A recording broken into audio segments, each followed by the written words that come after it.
Hey everyone, and welcome to another episode of BrobusCast. I am your host, Brobuscus. With me today is ZDogg.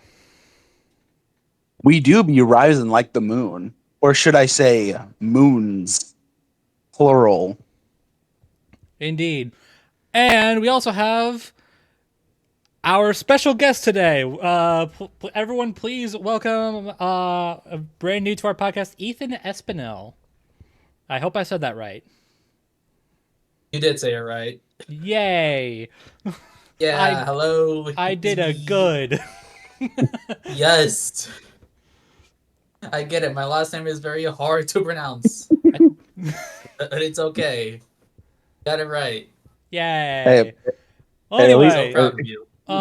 Hey, I was gonna make a joke about like how it's easier to spell whenever I look up your trailers. I was gonna say I always feel like I misspell it when I look up your trailers. Yeah, no. It's fine. Yeah. Well, anyway, you may have noticed I didn't introduce someone. And that's because that someone is not here. Richard died. I'm kidding. He didn't die. He's alive and well. No, I'm I pretty killed him. sure. No, I killed him. What do you mean? What? Yeah, I killed him. Oh yeah. Ethan Oh. killed him. That's why he's here. Damn, Lauren's sick. What the hell? Why else do you think Cortex has that one bounty on my head? All right, well now we know who to vote off. Okay, let's do it, bro. Yeah. Yes, I am the imposter the whole time. you are the blackened. In fact, how dare you? Yes. Anyway, so yeah, I guess I was wrong that he is in fact not alive and well. I'm kidding. I'm kidding. He absolutely is. In fact, actually, Richard had better things to do. Instead of hanging out with his friends and talking about meaningless shit on the internet, because that's just what we do here. Richard decided, what? Screw you guys. I'm gonna go plan my goddamn wedding. Yep. This guy. Yep. Freaking Surprise. loser. My God. Yeah, so yes, everyone give a congratulations, Richard, in the comment. Yeah, everyone can. That's pretty cool. I jest, but obviously, everyone give him. If I don't see a single congrats to him in the comment section, then you all have failed this YouTube channel.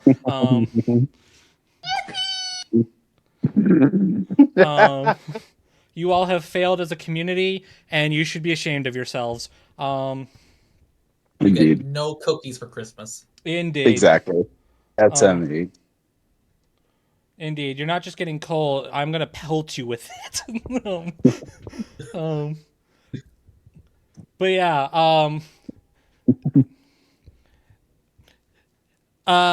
So yeah, and in case you're wondering why we didn't just wait for him to show up, because we have the extra week now, because this just a date when we're recording this.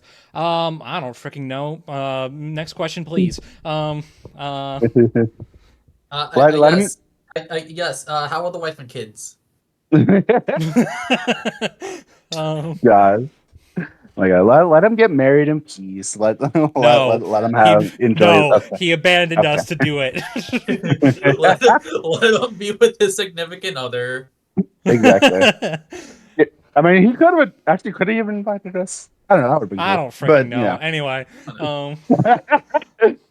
yeah, whatever. Maybe some other day. But anyway, I just obviously. Yeah. He has every valid reason not to be here.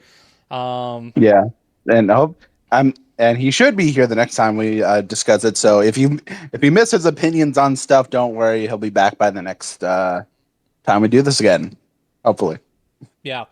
All right. So So anyway, we got some stuff to talk about. We have actually a surprising amount to talk about, and a surprisingly less amount of time to talk about it. So, um, Indeed. so Thanks. No, I'm I kidding. th- I'm kidding. I'm kidding. so I think we just stop the pre-ramble, because in case that you didn't get the memo, that's what we do here. Mhm. And we just get right into it. Yeah. So yeah, the episode of the 199th episode of Death Battle came out, didn't it? And it was pretty solid. Yeah, left us with a Mhm. lot more to discuss than I think you would ever have expected given the matchup.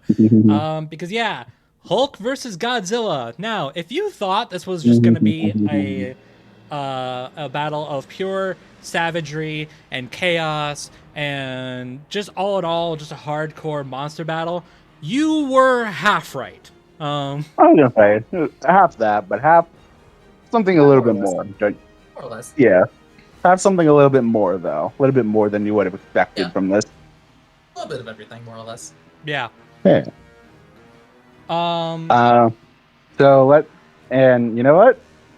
After a few years, someone finally got their win on Death Battle, didn't they? Because It was me. yeah, Brobuscus won. Yeah, estimate. Brobuscus sweeps. I scale. Fuck you. I mean, Let's hey, just- hey, shut up. Technically, I'm not wrong. I mean, okay, actually, no, you're not wrong. Considering, I- yeah, because character did you rep, technically a character you win. rep finally won. A character you rep finally won. Yay! Let's go. So yeah, the Hulk won. I know people are gonna be like, "Oh, but it was Bruce Banner that won." Shut your goddamn mouth for a goddamn second, okay? Jeremy, technically, Bruce Banner won. That's you right now. Yeah, I was gonna say, freaking nerd emoji. Yeah. Yeah, yes, they did declare him the winner, but it's still Hulk. Yeah. Here's They're the in thing. the same Still body. technically Damn Hulk. it. Here's the It's thing. still technically Like, Hulk. Fuck you. Yeah, Bruce. Yeah. Like even ignoring the fact that the Hulk is basically it's still Bruce Banner's body. Bruce is a Hulk. Like Mhm. there's no like ifs or buts about it. Like the whole like mindscape he's got going with his dissociative identity disorder. Every single personality there, including himself, is a Hulk. Mhm. That's the idea. That's the whole idea of his disorder. Is that each personality is a Hulk, including Banner. So yeah, Hulk still won, and screw you all for trying to take that away from him. Exactly. Yeah, but let him have his win. He went through he had two other losses before then, and like it's been so many years since the show started. Let him have this. Yeah. Yeah. But yeah, no, honestly, claps for him. I mean, honestly, like I feel like this is kind of one of those matchups where like I my head hurts thinking about it, but like Yeah. I think they made a very solid argument for Hulk winning, and really that's all I need. Yeah. So, hey, Well, I mean, yeah, like Bruce was the main like tipping point. yeah. I mean, Which, hey, yeah. I mean, we did mention that. I mean, maybe not fully, but we did mention well something about it. Well, we did mention like hopefully the other personalities played a factor in Yeah. the fight and the result. And hey, both those came true. So Yeah. Yeah. we We take those. definitely relied on the wrong aspect of it, but hey, Yeah. we got we got it right at the end of the day, so who cares? Mhm. Some people do. I can tell you that. Yeah, well, those people can bite me. Anyway, what was I gonna say? So the episode, am I right? Yeah. Oh yeah. So basically, I mean, like people say like, oh, it's only Banner that gave him the win. That's not No. entirely true. I mean, okay, yes, Banner was like a tipping point. He was like the reason, right? But like, Yeah. Banner's intelligence would have meant absolutely nothing if it It'd be wasn't for how like Herculean strong the Hulk is, and just his massive laundry list of resistances that I didn't even like get fully into. I was gonna say, like, if if they didn't say Hulk was as strong or stronger than Godzilla, he like that probably wouldn't have made as strong case Yeah. for Banner's victory. But I'm glad he did emphasize that. Like, even though like this was the tipping point, like he still could match and surpass Godzilla on those aspects. Yeah. So that's Yeah. I mean, like, it's kind of like I said last time. It's like you just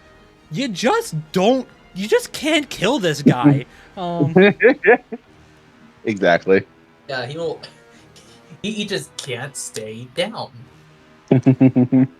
Exactly. And I mean, I think this episode definitely showed that really damn well. So Yeah. Yeah. yeah. But it's Well, it's actually a lot more crazy than I think I ever expected, and I researched the guy for crying out loud. Yep. It's like I just like, I mean, I guess like obviously like Doomsday still has his like, I die and then come back forever immune to what killed me in the first place. But like aside from Doomsday, I genuinely can't think of a matchup where I would be like 100% confident that the Hulk loses. Yeah. Like, And even then, honestly, I'm sorry, I don't even know with Doomsday anymore. True, yeah. Yeah. Doomsday is very complicated.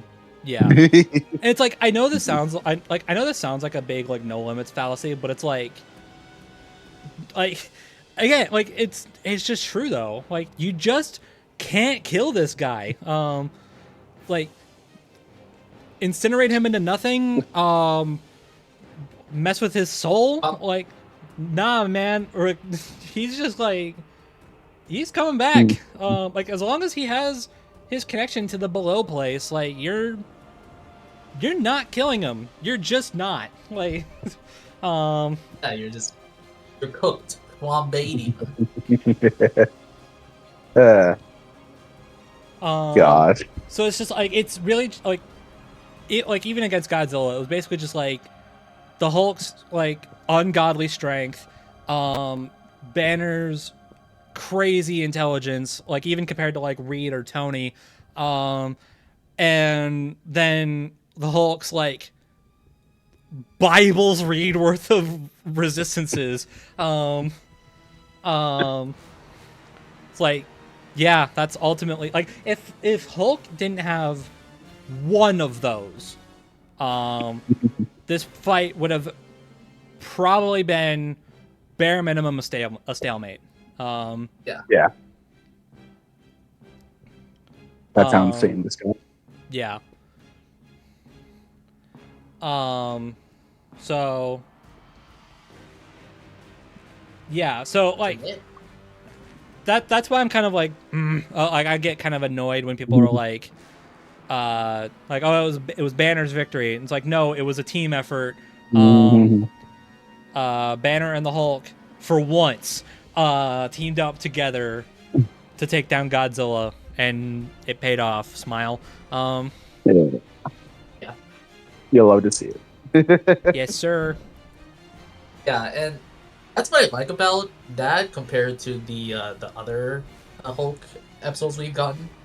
Banner was involved. Yeah. As opposed to Doomsday and Broly, where it's just Hulk. Yeah. That's what makes this one unique, I think. Yeah. I like that bit. Yeah. Yeah, definitely appreciated overall. Yeah, and it makes the like. I mean, we'll obviously get to it later. We have to talk about the analysis first, but like it does make the fight a lot more interesting in a way that I don't think people really expected. But we'll get to that. Eventually, patience, people, patience. Yeah, exactly. Learn it. But yes, overall, I mean, the analyses were fine. Yeah. Like that, I mean, they were good, but personally, compared to I say that, but like, there's a lot of standout analyses this year. Like, I do think Sure. this is on the lower end of analyses, like, which probably doesn't help with all like the the Yeah. complex shit involved in these characters in this matchup. Yeah. I thought it was a fun time. Um, I do appreciate Dr. Pepper and Hatsune Miku and Godzilla's analysis. Thank you. Very cool. I was literally just about to bring that up. They brought up Miku. 10 out of 10 by default. Yeah. Hell yeah. But no, I honestly, like, there's not really a lot I can say to complain about it. Like, they're just very well written, very well edited, and I just think they're fun. Yeah. And obviously learning about like how insane these universes go. I mean, we're probably all used to it, but with Marvel by now. But like, I mean, even with Marvel, like, hearing about like the below place was very interesting. Like, actually, I've definitely talked about it in an episode before. Actually, now that I think about it, they talked about hell basically with Hulk Broly. Yeah. But I don't think they were really.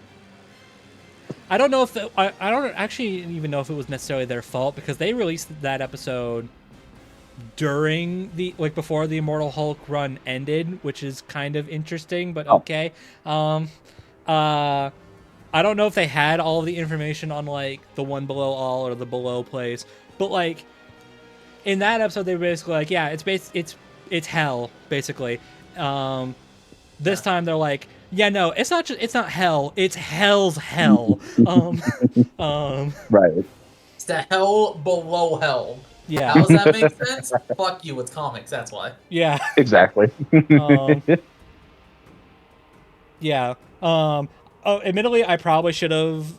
I didn't quite. I didn't quite pick up on the Below Plays. I didn't really think it was super important to talk about. I too just kind of was like, yeah, it's hell. It's basically hell. Like Gamma is basically hell energy. Didn't know that? Well, it sucks to be you.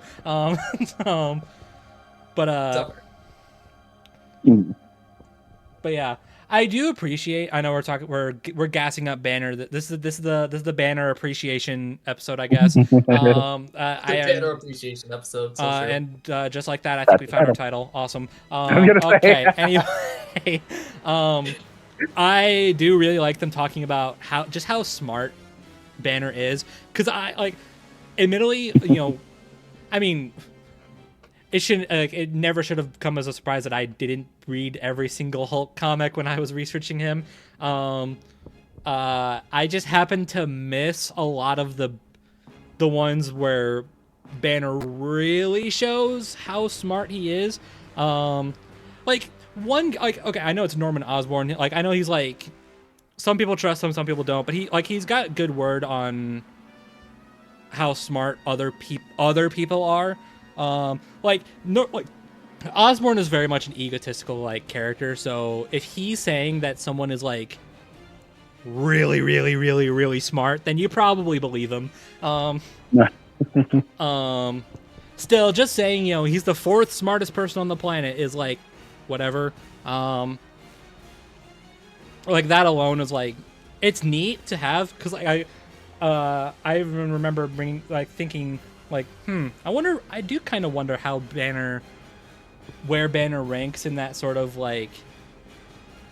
categories, because I remember another Hulk, Amadeus Cho, he's been directly calculated to be the 8th smartest person on the planet. So I was like, I wonder where Banner stacks up to that, and I just never found the answer. I mean, he's in the top 5, so it's gotta be worth something. Yeah, but then I mean that one statement from Osborn alone is whatever. But then you go into, he built a device that breaks space-time. He built a supercomputer that scans the infinite multiverse with the speed of a hypermind. He built an interstellar radio out of sticks and stones. He built a goddamn ultimate nullifier. Yeah. I didn't know that. Okay. Man, I don't think a lot of people knew about that actually. Yeah, probably not. Nope. Man, if I did know about that though, oh my god, that would have made things like. I mean, granted, from what I know, Banner's Ultimate Nullifier isn't as potent or powerful as the one we're all familiar with, but even still, it's a goddamn Ultimate Nullifier. I probably would have just agenda posted that. You don't mess with Yeah. that, no matter who has it. Yeah. Period. Would have made your life a million times easier. Yeah. It's like people like, yeah, I mean, the Banner's Ultimate Nullifier, it isn't like as potent. And it's like, oh wow, it's not as potent as the one that literally like destroys the infinite multiverse and then resets it without the target. Like that doesn't necessarily tell me anything. No, it does not. I did know about like okay, I did know about Hulk, Banner wiring up Hulk like a starship. I did read that run. It's pretty good.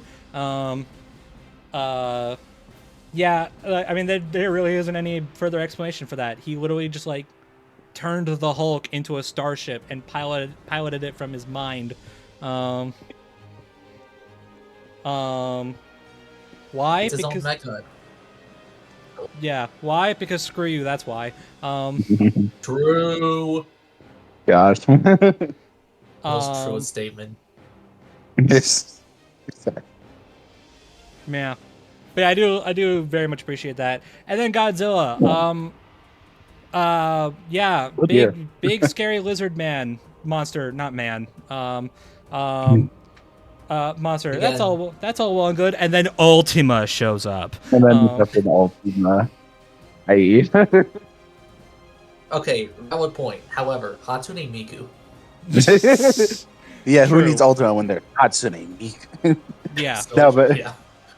Now, but being serious, I think that they explained that in a very interesting way. It's obviously very convoluted and confusing, Yeah. but like, I don't know. I think Yeah. they explained it the best they could, but Yeah. Yeah, They yeah, they definitely made it more digestible. I think I haven't seen Singular Point, but from what I have heard from people who have seen it, is that it is really hard to understand, and that's kind of the point. yeah. One might say. One might say that is the singular point. Yeah, true. Ah. But it's also like I've heard through the grapevine that that show was written by someone with like instead of getting a professional writer, they got someone that has like an actual like physics PhD or some shit. That's interesting, actually. Yeah, but it doesn't help in making it really hard to understand. So in this case, I do like the explanation that it's like, you know, we have a 3D space, we have a 3D object, I should say, and we move it around, and it looks like, you know, we get how that works, right? Like they cast a shadow, is what they were saying. And the shadow moves. We understand that, but someone who exists on that plane with the shadow, it's like it's changing shape altogether. It's changing form. Yeah. I think it's a very interesting way to describe it. To kind of like describe the differences in like dimensions. We kind of got a little bit of that in Simone versus Kyle, but Yeah. but I think this does help kind of get the point across a little bit more. I was gonna say it elaborates it better. Well, Yeah. maybe not better. Elaborates it more. Yeah. So, which is good. Um, To say when you get to concepts this insane, stuff like that is good to make sure people understand. yeah. Because I remember, a bit of a side note. I remember when this episode came out, and someone asked, like, you know, what, like, and that's great and all, but what if the 2D object interacts with the 3D with like 3D space? Or, like, what if that 2D object was like Superman? And I'm like, I mean, regardless of what that 2D object is, as long as it is just a 2D like space, they're not interacting with the 3D world. They wouldn't exist.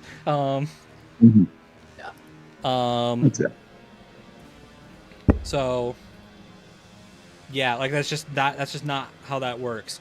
So like when they say in something in like, you know, I'm remembering what they said in like Simone versus Kyle, where it was like each dimension infinitely surpasses the one below it. That's kind of what we're talking about, is like a 2D, like something in a 2D space, no matter what it is not interacting with in a 3D environment because they don't exist there. So like a 3D object is going to be infinitely better than a 2D one, because like the 3D one can interact with that, like with that lower like level. Hence Ultima here can interact with our world, basically.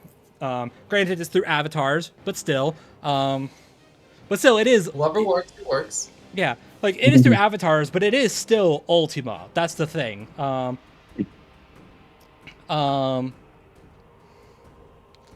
Like I think people kind of, granted, again, it's hard to like explain, but like I think people kind of got the wrong idea, both from because not just from Ultima, because people got it from Dark Side as well. It's like it's not some being that sends like that, like they send avatars that are like not the same person, kind of, sorta. Like in Darkseid's case, it's like a Darkseid avatar is still Darkseid. It's just now he can interact with a 3D space compared to wherever the hell his true form is. Well, maybe true form isn't the right word, but I get it. Like real self. Is that? I don't know if that's better, but that's the only thing I can think of. Either way, it doesn't matter. I think they explained Ultima pretty well. At least, you know, I kind of get it, and I don't get this shit at all. There you go. Because it was weird. We thought them both the same. Yeah. Exactly. Yeah. It is kind of fascinating though, because like there was actually the question for the longest time of like internally, it was like, do we even include Ultima at all? I know. Because like it is weird, and I don't just mean the fact that it's hard to explain. I mean like even you look at Ultima, right? Like think of like people who like they know Godzilla, they're very familiar with Godzilla, but what they're familiar with is probably something like, you know, MonsterVerse or the original movies, or recently, I mean, we recently got -1, so they're probably familiar with that, but none of them go to... Sorry, go ahead. I keep interrupting you. Go ahead. No, that's fine. It's fine. That was just like adding on. They know all this other stuff, but not all. Yeah. Ultima. Yeah. Like a normal Godzilla fan is not gonna look at him and think, yeah, that's actually like an avatar of like this super higher dimensional bullshit being that you can't interact with because because reasons. Yeah. So so there was kind of that question, but of whether they would include it at all. But it is still part of Godzilla's history, and Singular Point, for all intents and purposes, is a pretty popular part of Godzilla's history. So maybe not the novelization where this whole bullshit even comes from, but the anime, at least, people recognize it. People know what it is, and most Godzilla fans probably watched it. Right. So like, yeah, at that point they kind of had to include it. That, and also they kind of like, they didn't directly use it as like a reason to like composite Godzilla, but it was like still they presented it as like a theory. You know, it's like this could explain the different versions of Godzilla. But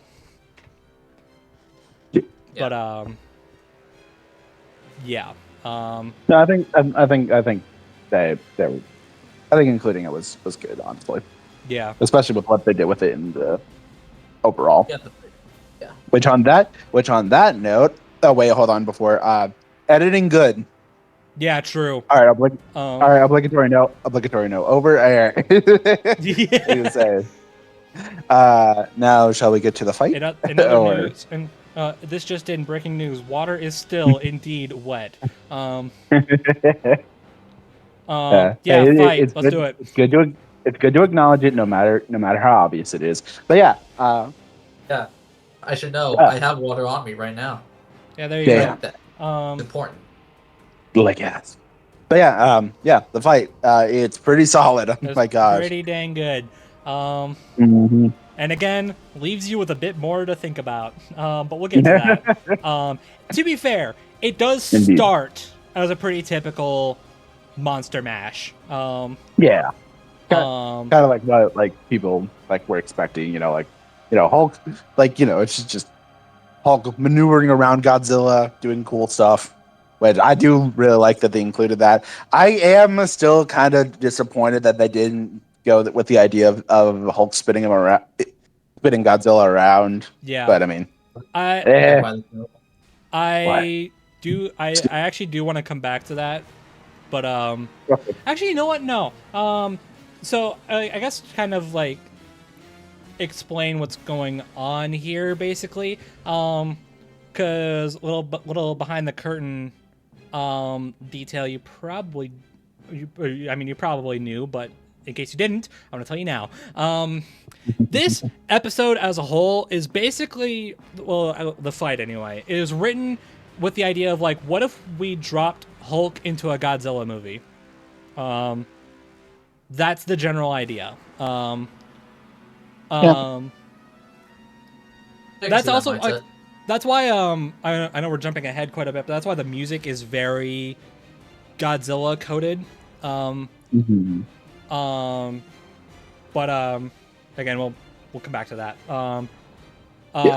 But I think that's kind of why they didn't, because I know Ben did bring this up. I think that's why they didn't have Hulk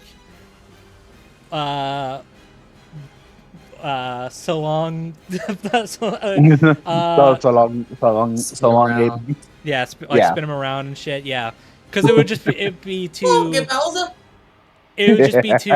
I think his explanation was that it would be too goofy for the tone they were going for. That's fair. That makes sense. And it's Godzilla movies, they are stupid at times. Even that stupid. Need I remind you of the drop kick? You know what you know? Yeah. We love the drop kick. Yeah. Exactly. But they were going for a more maybe not reasonable is the right word, but more serious. It's more like a serious Godzilla movie. That's fair. I mean, like I said, I don't mind. I think what we got instead was fine. It's just I don't know. I know we talked about it when this was on the Tournament of Champions, but I really wanted to see that come to fruition. No, I did too. But like we said in Among Us Fall Guys, balancing whatever. Yeah. Have one thing, you can't have the other, or whatever we said in that episode. You know what I'm talking about. Yeah. And to be fair, we still did have we didn't get Hulk tossing Godzilla around, but we did get him lifting Godzilla up from under his foot, so that kind of makes up for it, I guess, question mark. That works. I think it makes up for it. What else was I gonna say? Oh yeah. Real quick, plus it makes the funny, I made the KO when that happened when I did my reaction. Or did the KO, this is an incredibly close fight. Alright, yeah, come on. Yeah. I know. So another thing is that I know a lot of people were concerned about the scale difference because like Godzilla is this like 300 plus foot tall behemoth of a monster, and Hulk isn't that, but Hulk has fought taller beings than him before, though. yeah, Exactly. it's just a little hard to present it that way. I think what they did was fine. I know people were like, well, they can solve that. They can solve that skill because Hulk can turn kaiju size, and that's true.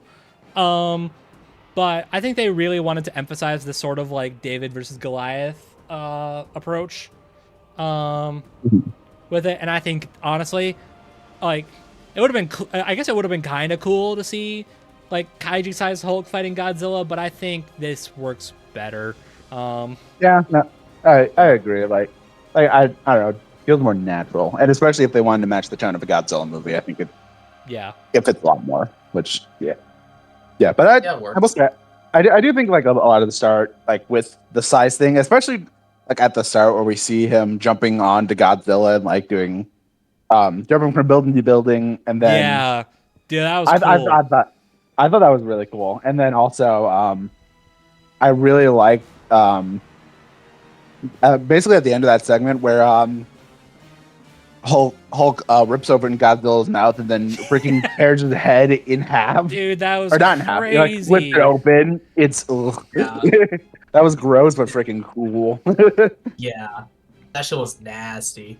Dude, what gets me with that moment is the second that Hulk lets go, you see Godzilla's like tongue flop down. I'm like, oh god. Yeah. Okay. I didn't realize we were getting Mortal Kombat here, but okay. Hulk and Mortal Kombat went. Let's go, dude. There you go. Oh, that's gruesome. But yeah. And then freaking the freaking atomic breath scene right afterwards with the -1 skill charge. I'm really happy they included that, especially since watch -1 during the lead up, and I really wanted them to do a scene like that because that scene, the atomic breath scene in -1 is so damn good. Mm-hmm. So I'm very happy they paid homage to that. That was cool. Yeah, and then the Hulk uses it uses that energy to become stronger. So. Good job, dumbass. Congratulations, you played yourself. Indeed. And hey, we finally got proper representation of the Green Scar. Thank God. Hey, there you go.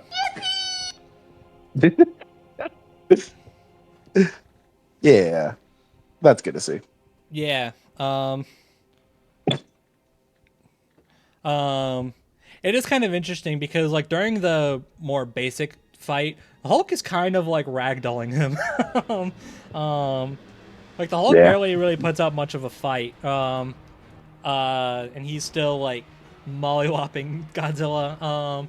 I do really like, by the way. Okay, I say that, but then I immediately bring up Godzilla's freaking nuclear pulse that he does with the like roar echoing. Like, oh my god, that's power right there. Wow. Like, holy shit. That was pretty cool. Yeah, man. And then going back to the Hulk, immediately after he thunderclaps his way back down. Yeah, that scene was hype. I know they showed it in the trailer, but like, man, that's such a cool shot. The shot right afterwards with the spiral breath as well. Yeah. Yeah. So everything we've talked about so far has been pretty relatively normal. And then Ultima shows up. Oh boy. Hi Ultima, how are you?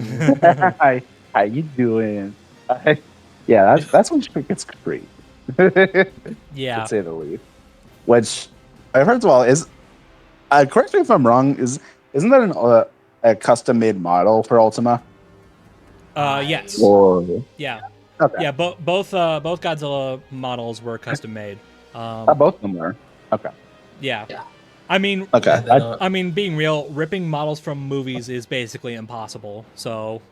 they Well, I kind thought they of would have done it for like one of the Godzilla fighting games, but right. But I mean that's Either way- right. But that's very clearly inspired by -1. true, Yeah. true. So yeah, fair. Either way, it looks good, so I'm not Yeah. complaining. Yeah. I don't like the eyes of it though. That's my main complaint. I don't like the eyes. It's Of which weird. one? Of which one? The of like regular Godzilla. Ah, I Eh. think it's fine, man. I mean, I can see it, but has to. Yeah, it's too like realistic for my taste. That's But that's Well. just my Well, I mean, considering the source material, I mean, yeah. That makes sense. um, Yeah, fair point, fair point. well, argue against anyway, that. Ultima. Okay, my only problem I have with the Ultima model, I think the Ultima model is fine, but I going think it's real good. going immediately to it from the -1 model, I think it's lacking a lot of texture. Yeah, I feel that. Like I'm not like don't try to take this as me saying it's bad because it's not. It looks really good. This is gonna sound like the most backhanded shit ever. Like I could be mean. I could say like it kind of looks like it's made out of like Play-Doh. My gosh. It's like but like it's not. It's obviously not. But you know what I mean though, right? Like Actually, I can kind of see it back. It's a very chunky boy. yeah. Very It's like, expensive boy. like compared to the -1 model, that looks like more semi-realistic. Ultima in comparison kind of looks like a toy. Yeah. It's not necessarily a bad thing. It's just Yeah. I mean, it looks fine next to Hulk, which is really all I care about at the end of the day. Mhm. It just feels like a weird transition, I guess you could say. That's fair. I'm guessing just because, like, obviously they're trying to style it off two completely different styles of True. Yeah. thing. It's Yeah. obviously Yeah. gonna True. look jarring compared to it. I guess kind of like. I guess the comparison I'm gonna use is like going from the Oni model or the Tekken 7 model in Shao Kahn Akuma to the Street Fighter 4 model. Yeah. Yeah. Yeah. It's gonna look a little bit, but Yeah, that's fair. Yeah, I mean, it is basically. I mean, it is like going from a live action CGI model to a model from an anime. So like, Yeah. I get it. Yeah. I get it. Yeah. It's just Nah, initially, like at least initially before the time skip, it looks kind of weird. Yeah, I get you. But Um, wait, did you just say time skip? I did. Oh my god. I'm Yeah, listening. because as a first in death battle history, Yeah. this fight actually goes on for quite a while. It goes on for days. Indeed. Which yeah, that was kind of unexpected. Yeah. I mean, it's cool, Yeah. but like, geez. That Yeah. means Hulk vs. Godzilla is by technicality the longest death battle fight. Is that can, true? yes. Because we still have Chuck Sagata going on. Oh damn. Okay, but like Norris Mhm. Segata didn't last for days. To be fair, Yeah. that we know of. Right. Either Because I was gonna say like even some, if because like I don't know. Some say that fight's still going on to this day. Mm. Anyway, yeah, time skip. Okay, fascinating concept. I'm just gonna say that right now. I was gonna say very playing around with it, but like I don't know. I think it's honestly kind of cool. Yeah. Like especially like I mean we didn't bring it up beforehand, but like also like I don't know like the fact like it takes Hulk and Banner like that long. Yeah. Like they like I don't know. I think that's a cool concept, but like yeah. Yeah, and it's not just like we cut to it and that's that. Like, I mean, it starts like that, but throughout Hulk's battle with Ultima, we see the sort of like kind of what's been going on in that time with Banner building that gauntlet. That gauntlet, by the way, is original. I know some people are gonna make a big fuss about it, but like, okay. Yes, it's not something he's ever used before. Yes, it's technically, I guess, for all intents and purposes, doesn't really exist. So it's like, I know some people saw that and were like, when did they bring this up in Hulk's analysis? It's quite simple. They didn't. I know some people are going to be like, well, then why is it here? Well, Banner built it. Like, and he built it after understanding what Ultima is, which is something he does. That's what Banner do. That's how he operates. Yeah.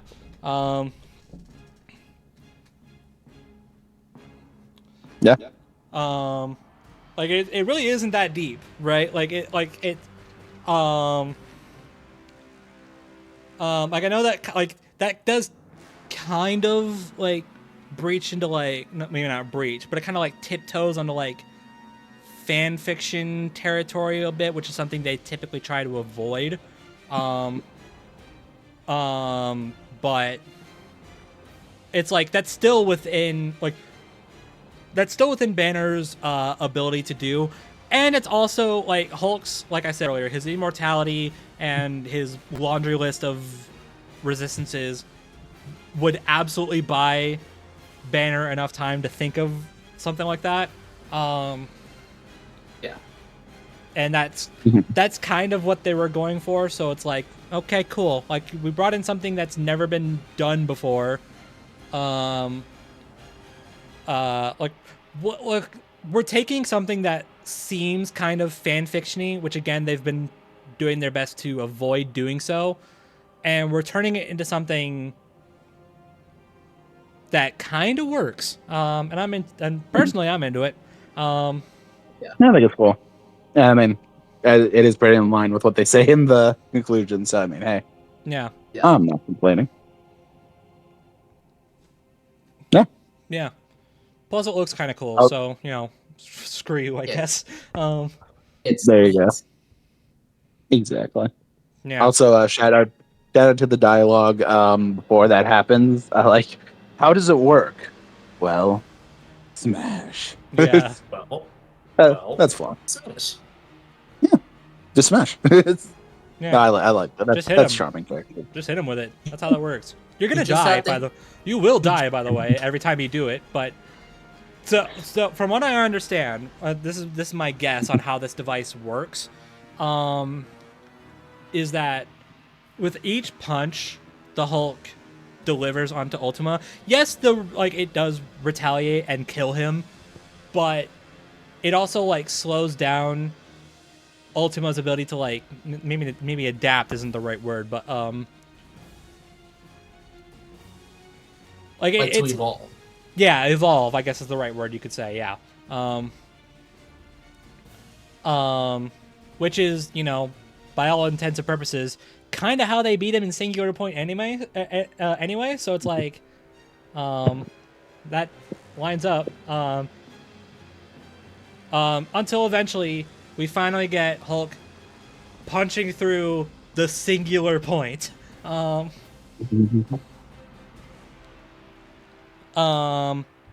And okay, there's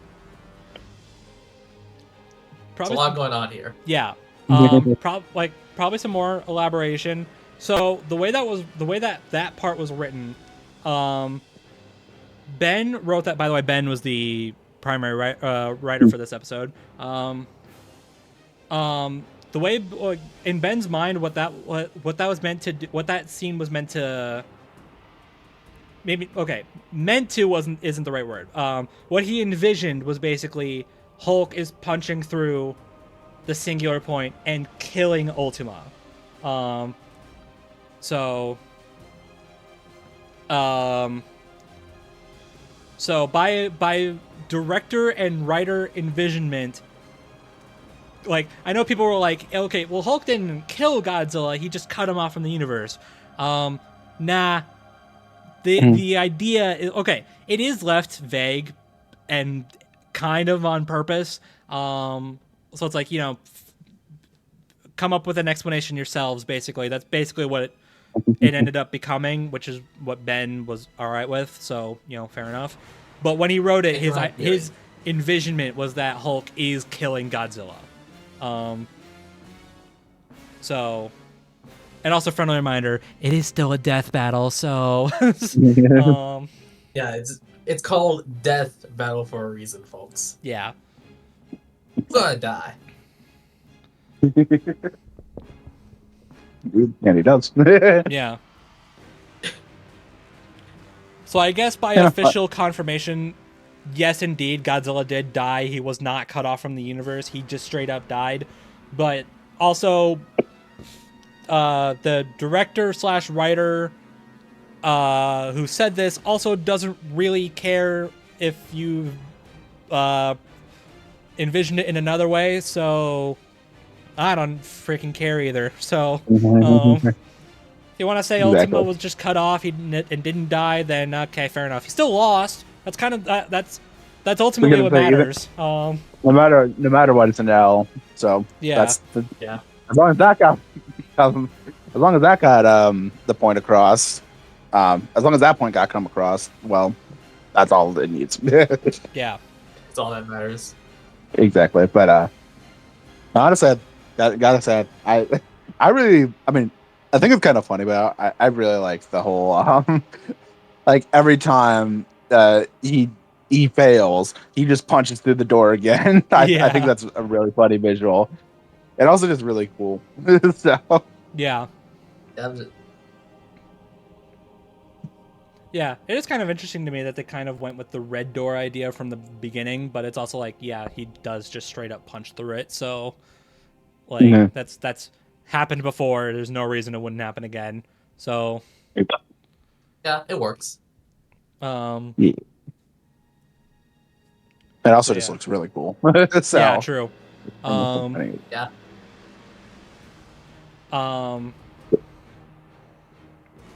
So yeah, and then they wrap it up with Banner on the ground, all tired, and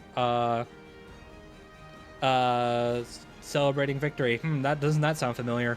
Ow. Why did that not clock to me till just now? Oh my gosh! Wait, really? That didn't hit you until just now?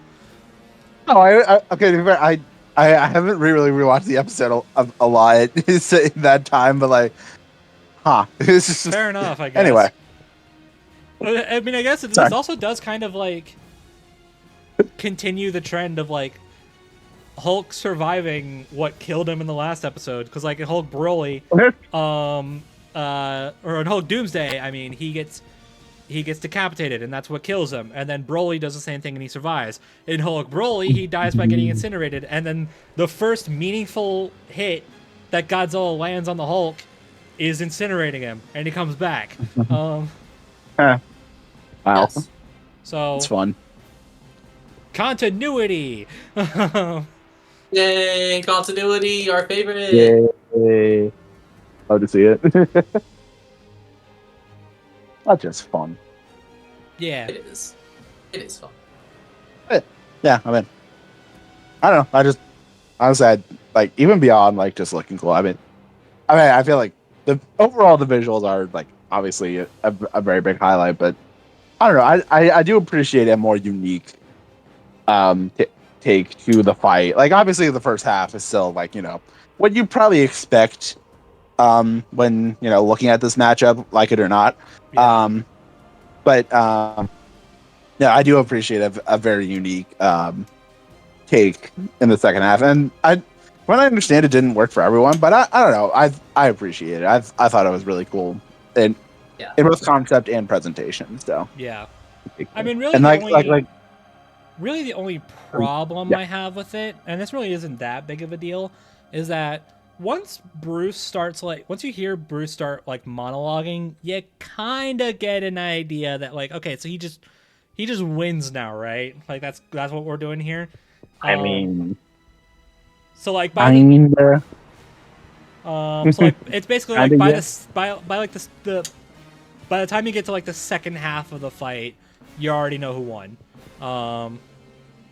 Monologue was cool though. It was. Exactly. That is a fantastic counter argument. Um,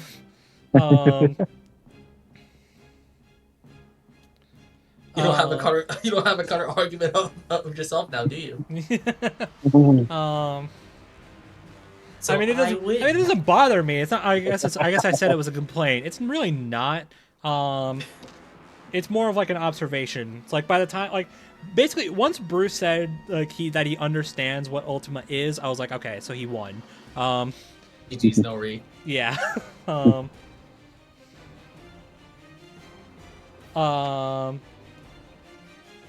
I guess the last thing before we get to like voice acting, I want to cover is that thanks to Twitter posts, I actually know who animated each shot in the fight. All right. So first of all, would you like to share that? I would actually. So yeah. So the beginning of the fight, leading up to up until the first time we see Banner, was David Fisher.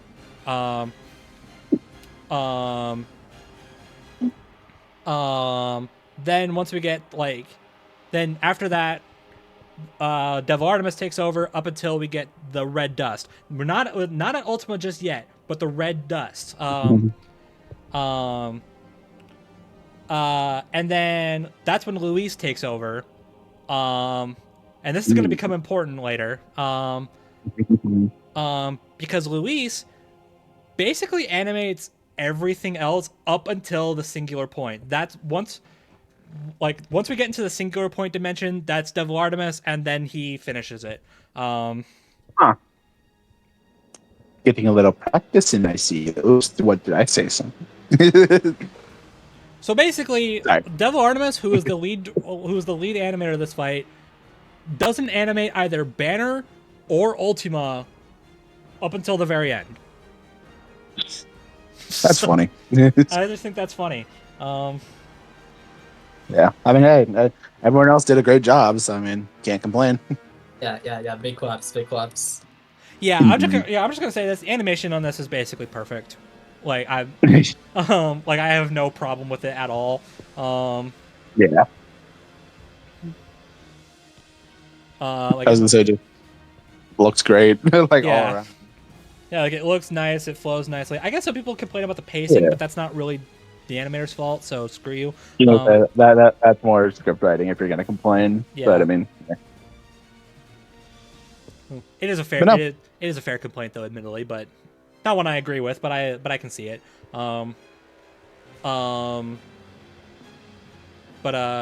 Yeah, and you know all the models look great. I know I don't know if I said that I didn't want the Marvel Rivals model in this fight, but we got it anyway. Yep.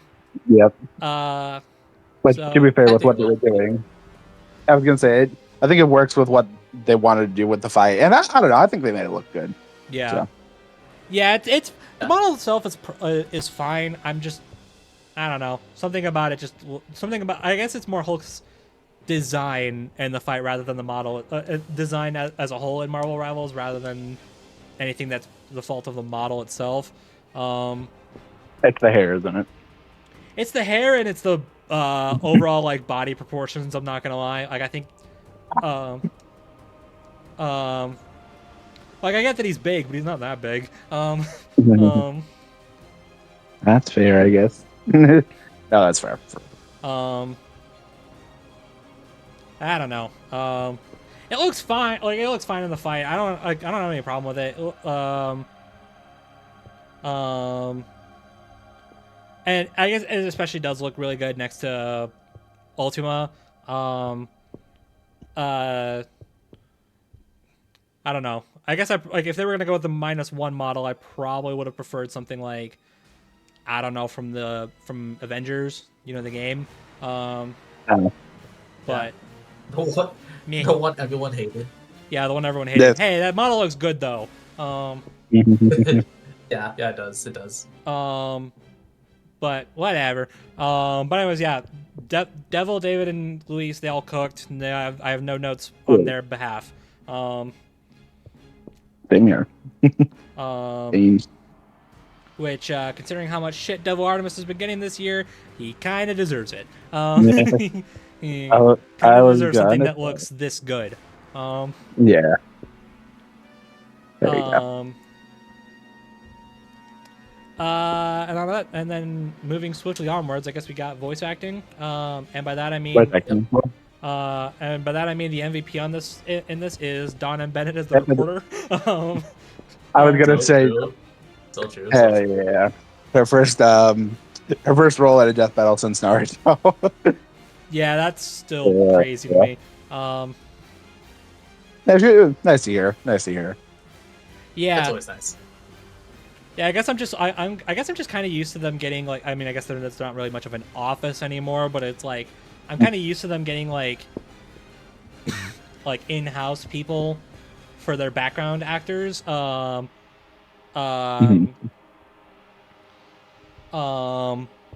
Like I mean, yeah. I mean, like Nick was a reporter last in an episode, so it's like that's kind of what I mean. Um, Oh god. Dude.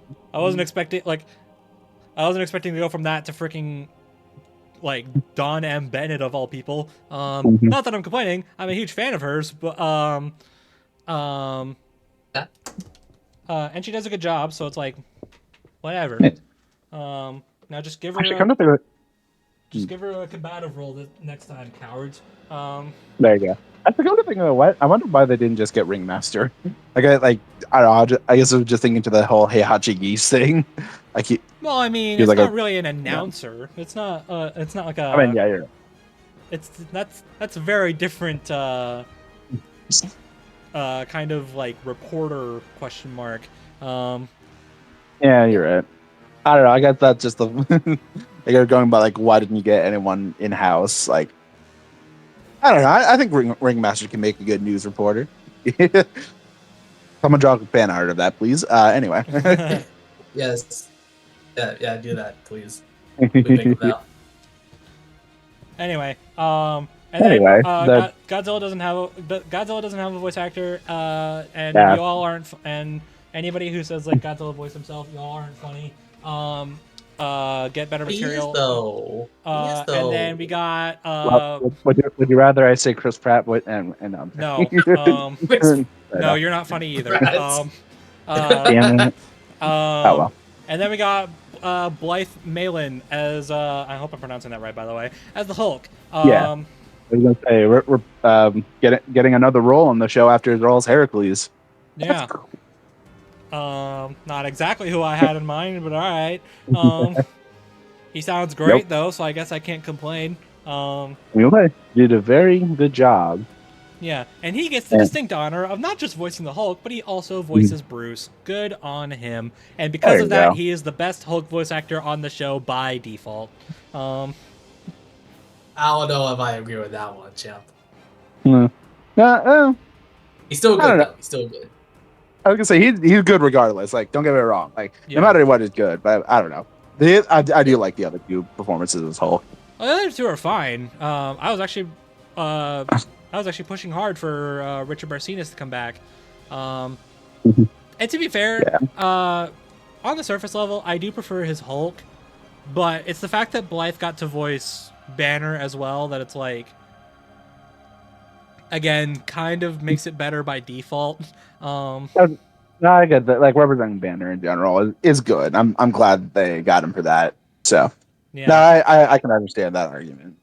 And like I said, I think he does great regardless of comparing it to the other roles. Like, yeah, I don't know. It's like we said before, that monologue, he sells that monologue so well. Yeah. So yeah. Yeah. A clap for him. Yeah. Yes, big claps, big claps. And hey, look at that. He got a win too. Hell yeah.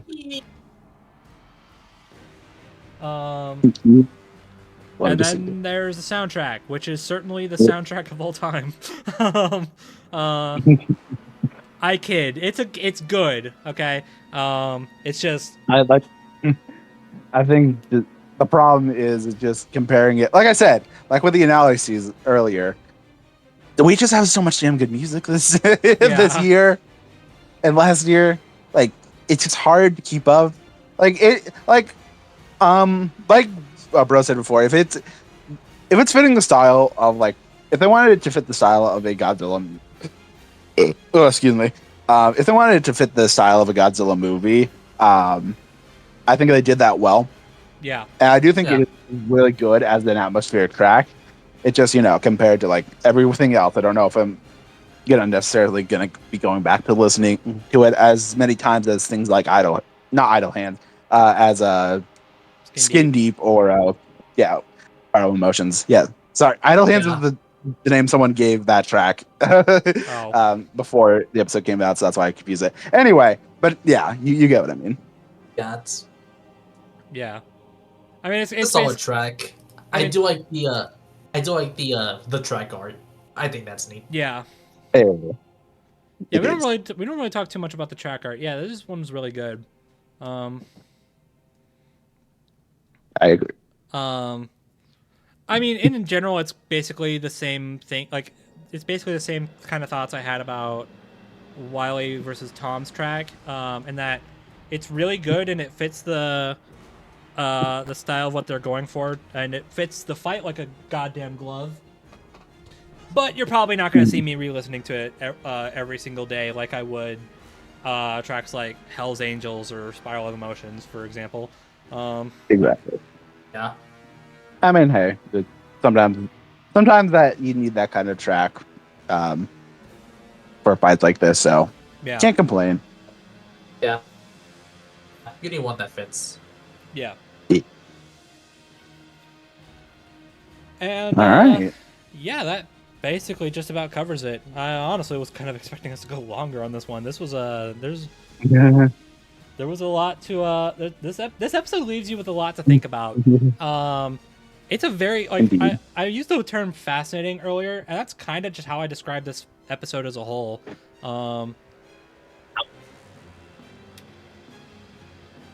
Like it is very much more than just your typical Monster Mash. I mean, it is that, but there's more to it. But is that and more? Yeah. Exactly. Yeah, no, I'd overall say, like, I'm satisfied with the end result. I thought it was cool. I thought what they did, kind of, experimenting with, like, the weirder side, I guess we'll call it, of Ultima. I don't know. I thought that was very unique and very welcomed. I don't know.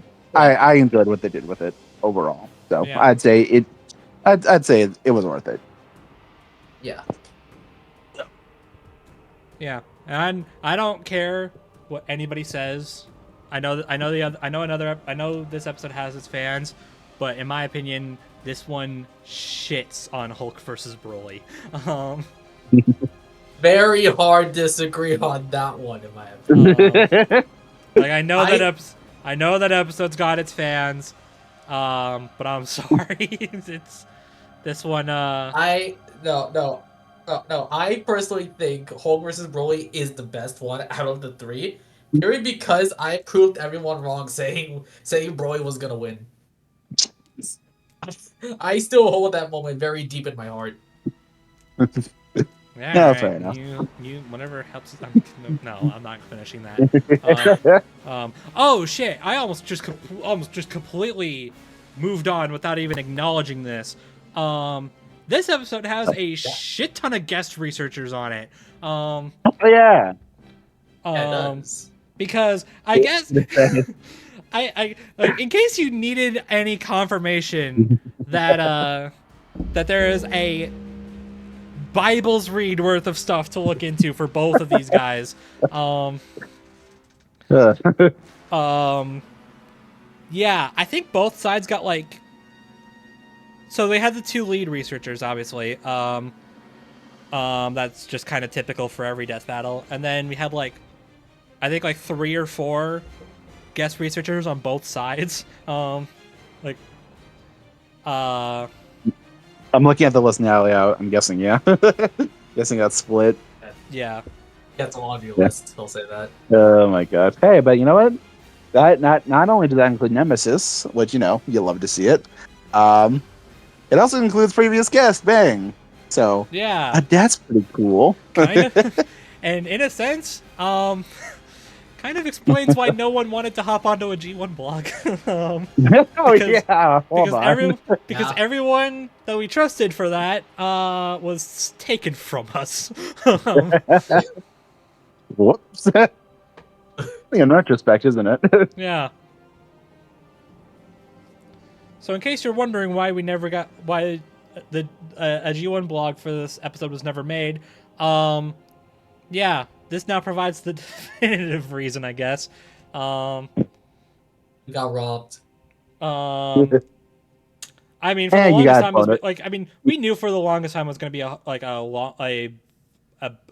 hard one to look into, but for a while at least, we were still kind of like, yeah, we'll probably do it. Why wouldn't we, right?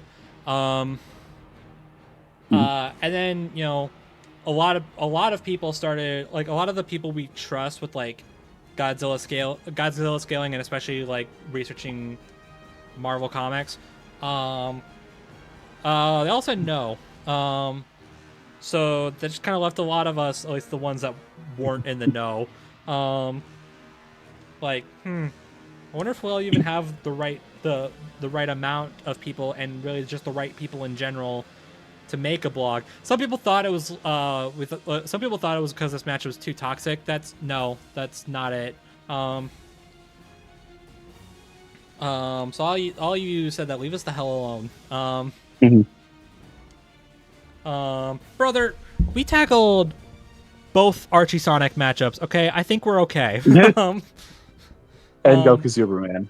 And Goku Superman. Yeah. Yeah. So I think we would have been alright. We just needed the right people. Because we don't just put out an invitation and be like, hey, who wants to join? You? Okay. We tried doing that, and then some blogs ended up being pretty shit. Now we are actually like, do we want this person or nah?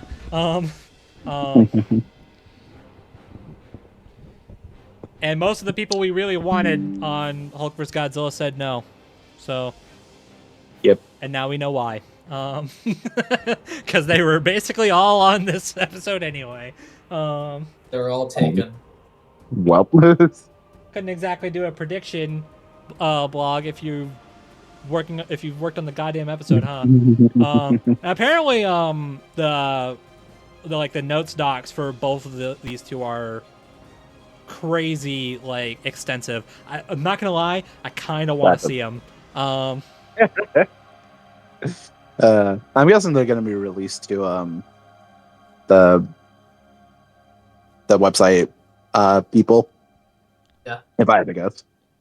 Well, that's So, hey, share more them at brief. all. I don't think they would. Oh. I don't know. But it would be cool if they did. Yeah, it would be I cool. was going to say, if they did, I'm guessing that would be through the website, which, hey, you know what? Hey, you know what? If you want to support Death Battle, go to the website. Go to Yeah, the I don't think website. we Subscribe that. to it. It's actually kind of cool. So, I Yes. don't, like, it did kind of have like a rough beginning, I'll admit, but I think we're in an okay position now. And it's really just, do you want to support the show financially even further? Then there you go. And if you can't afford it, then that's just then them's the ropes. Yeah. I'm like 90% sure the website is like not even like 5%, but probably like 5% of Death Battle's like monetary gain at this point.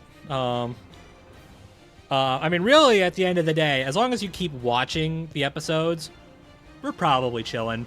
I was going to say.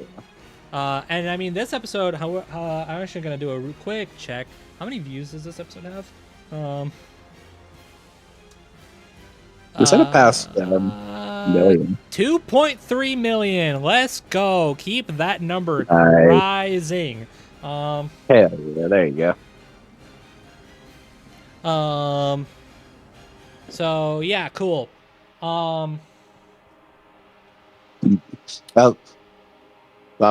I was gonna make a joke, like saying, also, any of you on the G1 thing, they did bonus balls in the meantime, so go check those out. There you go, free plug. Yeah, true.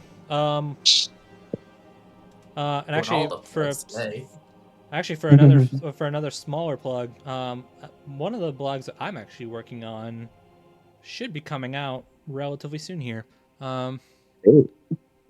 So be on the lookout for that. If I'm pretty sure it's been announced by this point. If it's not, I'm like 90% sure it was announced, but I'm not gonna say it just to be safe. Gonna be a surprise. If you know, okay. If it has been announced, then you probably know which one I'm on. It should be pretty obvious. But yeah, I think that's all I'm gonna say on the matter. It should be out pretty soon here. Okay. Um, And on the topic of things being out pretty soon, although even if it pushed back, that was a very weird segue, but you know what I'm trying to say. we're gonna go with it. Yeah. Yes. The part I've been waiting for. The reason why I'm here to begin with. Indeed it is, because yes. Oh boy. Okay. In case y'all don't remember me saying this, Hulk vs. Godzilla was episode 199, meaning we're about to hit 200 episodes, which is bonkers to say, I gotta say. Yeah. What a ride it's been to take us here. And if you've somehow been living under a rock, you may, yeah, things. Okay, obviously, I don't know. Actually, I don't know if I should even say this publicly. Yeah, the plans for it being Ash versus Yugi kind of changed because, surprise, surprise, that matchup's a lot of work for both researching and I'm guessing animating as well and script writing. So, yeah, we're gonna have to wait a little bit longer for that to see the light of day. It's still coming, though. Just a little bit. Yeah, it's still coming, though. Yeah. Rest assured. But it's just not going to be up to 200. So, question is, what could possibly be the next most fitting thing to take that slot? Well, I can think of. Go ahead. What? Go ahead. Okay, I can think of no other better option than one promised by a friend of the channel and the inspiration to why they're still here today. Because yes, ladies, gentlemen, and everyone in between, the 200th episode of Death Battle is Ruby Rose versus Maka Albarn. Woo! Let's fucking go! The peak! Yep. The peak has finally come home. Yeah. Yeah, man. It kind of just feels a little weird. I'm not gonna lie, because it just kind of just feels like the episode that it's gonna happen eventually. It was promised. Still feels so surreal actually seeing it being a thing and it being actually real. Bro, I want to cry so badly. You have no idea. Yeah. Okay. So. Yeah. Oh my gosh. So this is normally the part where I would be like mean to some people because there were some questions about why this is episode 200, especially since when we got the Kickstarter, it was said that Ash vs. Yugi was going to be episode 200. Well, okay. Before I get into that, I do want to comment on Ash vs. Yugi just a little bit. Okay. So, okay. Initially, yes, it was said, this is episode 200. But then they very, very quickly realized, I don't think we can do that if we want this episode to be good anyway. I don't think we can do that. So they very quickly took that label off. So I guess to kind of clear something up, because a lot of people are like, "Oh, Ash vs. Yugi was delayed." No, it wasn't. It was. They realized pretty early on that it was probably not going to be episode 200. And if you know anything about Ash and Ash or Yugi, you know why. Like that shouldn't be a question. So yeah, that's so especially for a match that big, they want to make sure that it's the best that it could possibly be. Like with almost any episode.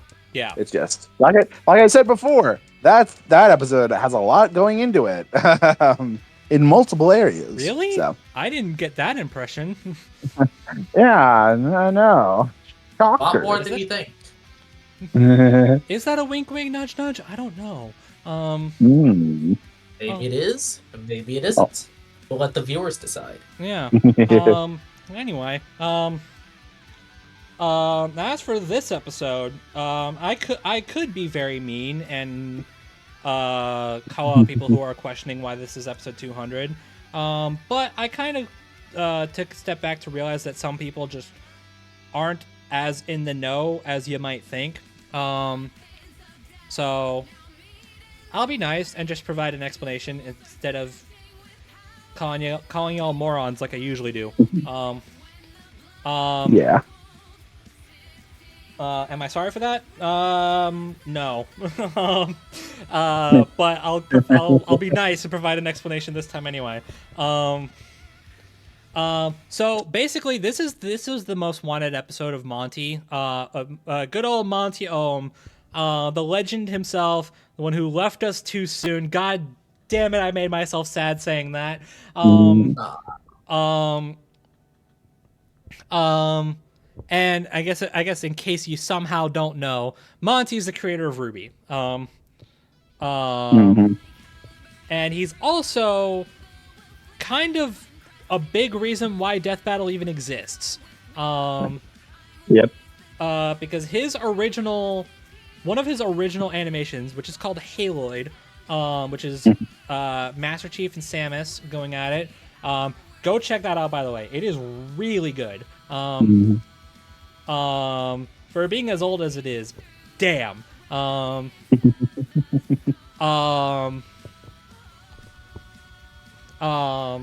Ben saw that.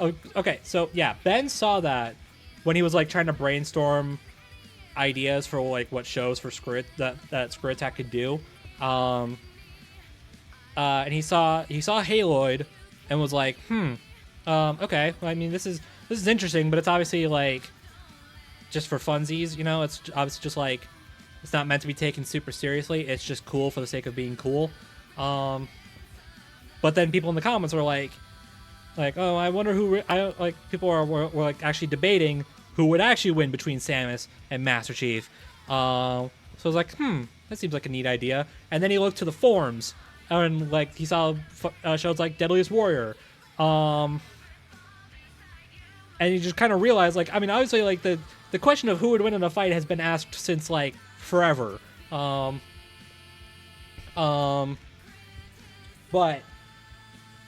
what you probably didn't realize at the time when you were, like, kids was that there's entire communities centered around that question. And obviously Ben didn't realize it until he saw Haloid and then saw the forums and whatnot, and he was like, well, okay, people clearly want to know, so let's do it ourselves. Let's figure it out.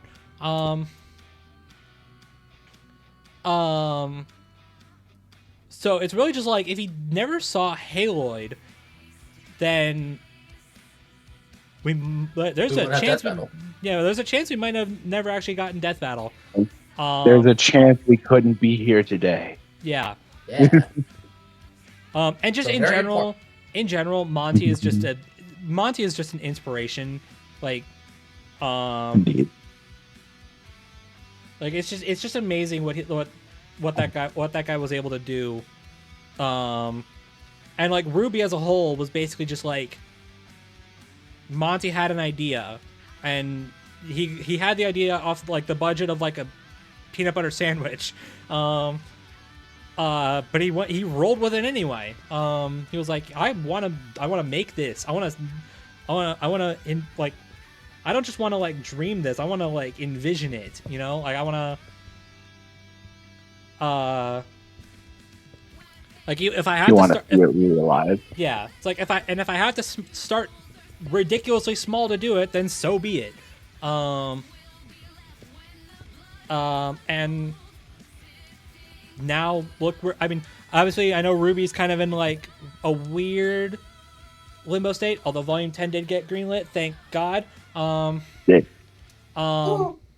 But either way, I know Ruby's kind of been in a weird spot lately, but you can't deny, like, even just like from the end of where we are now to where Monty started, like I think he may not have lived to see it, but I think his dream was realized. And that's just an inspiring story in general. It's basically just the idea of like, if you have a dream in your life, then don't let anyone or anything stop you from achieving that dream. Like if you believe hard enough that you can do it, then you will do it. So it's that kind of inspiration plus seeing Haloid, which like kind of kickstarted Death Battle, is like, okay. And it's the fact that this matchup in particular was one that Monty himself went to Ben and Chad themselves and been like, hey, I want to see this one. I want to see Ruby versus Maka.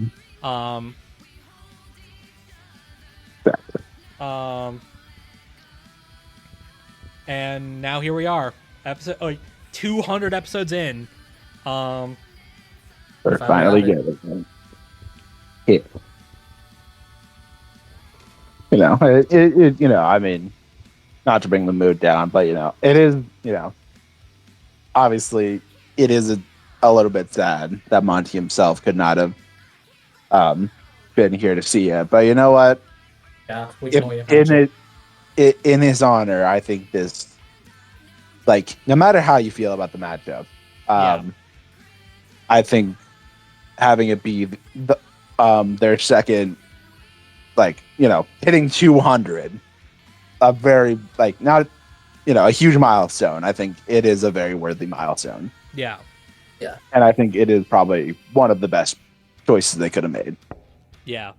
It's obviously, it is kind of funny that this is a bit more of a deeper reason compared to like Ash vs. Yugi, or hell, even like when Mario versus Sonic was episode 100. Yeah.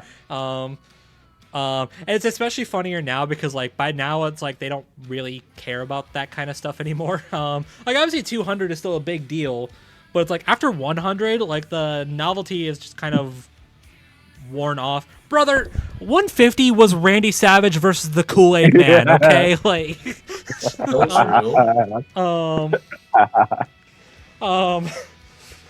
like I don't think they care anymore. It's their show. Let them do whatever they want. Yeah. Exactly. I mean, to be fair though, I mean with the scare last year before the Kickstarter got announced, like, you know, True. the chance that like we couldn't, like, there was a chance that it would have ended with Galactus and Unicron, and like we would have never seen any of these episodes seen the light of day. Yeah. But, so I don't know. I think I don't know. I stand by it no matter what. Oh yeah, no, 100%. Like, No, I get it. Right? Like this is absolutely a perfect matchup. Even though, admittedly, I'm not super crazy about it. I won't do that song and dance here. I did it when we first discussed this matchup, and I don't want to bring the mood down for this, especially with how excited Ethan is. I don't want to take that away from him. That's fine. Go wild. But no, you do not want me to do that. Oh, go out. No, this is 100% fitting for 200. 100%. I'm not. I'm not gonna take that away from anybody. Like this works and it makes sense. Exactly. And I know it actually. If you didn't know, and again, like you said, this is one of the reasons why he wanted to be on here. Yeah, this is actually Mr. Espinel's most wanted. It has been for how Nine many years? years. 9 Jeez. years. Ever since I got Jesus introduced to Christ. Ruby via Yang versus Tifa, I wanted Ruby versus Maka to happen for so fucking long. So you can just imagine my surprise and excitement when it was actually Ruby versus Maka. Oh my god! Yeah, I can't even imagine like how you would have reacted when it was on the Kickstarter. Gosh. Yeah. I was like, gods, bring my most wanted to life, and my entire existence is yours. Ah, Like, oh, like yeah, no, go no, on. no, no. Like, literally, Ruby versus Maka means so much to me. It's literally due to Yang versus Tifa that like got me into Ruby.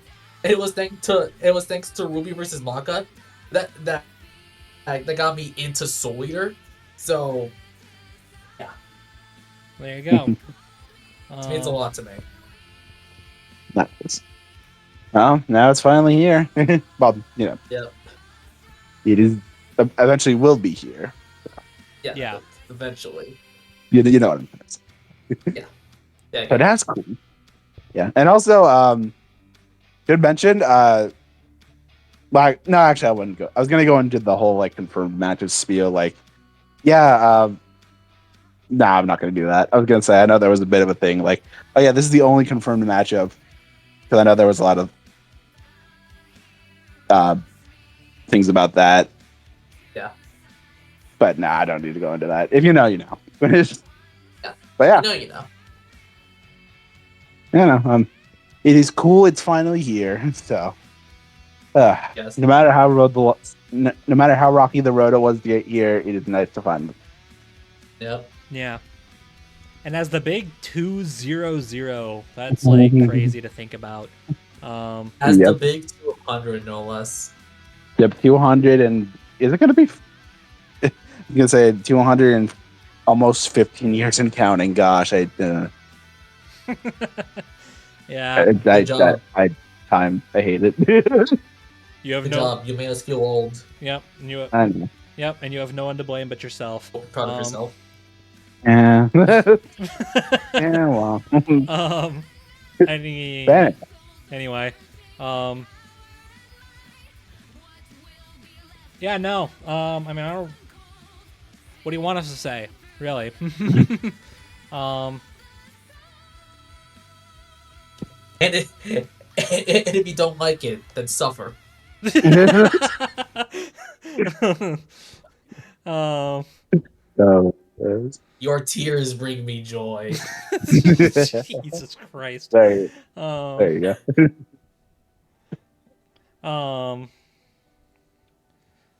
Yeah, I don't really know what more we can really comment on the match itself. I mean, if you know these characters, you know why they're pitted against each other. I was gonna say it like even beyond just the Monty thing. Yeah, I think it is a very good matchup. Yeah. I think it makes a lot of sense. So that's really all you need. Also, scythe combat. That's cool. We haven't had that before. I don't think. No, we don't. No, we have not. No, Yeah, that's we have cool. Like scythe versus scythe combat is basically non-existent. So not. Until now. There you go. That's cool.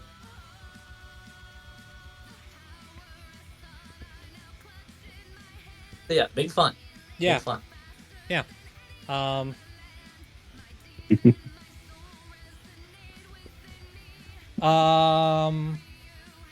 Yeah, I mean, and then to cap it off, I mean, not even like in case you were wondering like how this is gonna play out, especially since like we had Moro doing Miles versus Deku, and then Devil Artemis and company doing Hulk versus Godzilla. That's 2 3D fights in a row, and now we're getting Ruby versus Maka. Will that hinder this at all? No. No, we're not. Nope. The answer is Yeah, there you go. I had to do it Yeah. because yeah. The big old fat No. Exactly. So yeah, if I wasn't subtle earlier with my thing about Luis, yeah. he might have been practicing for something, and that something is this thing. I wonder. Man, I so hope that after this episode is done, Luis can get himself a break. Because okay, so even just after Wily versus Tom, right? Do you remember how much I said he worked on Hulk vs. Godzilla? Like, so Yeah. if you tally that all up, that's practically like half of that fight.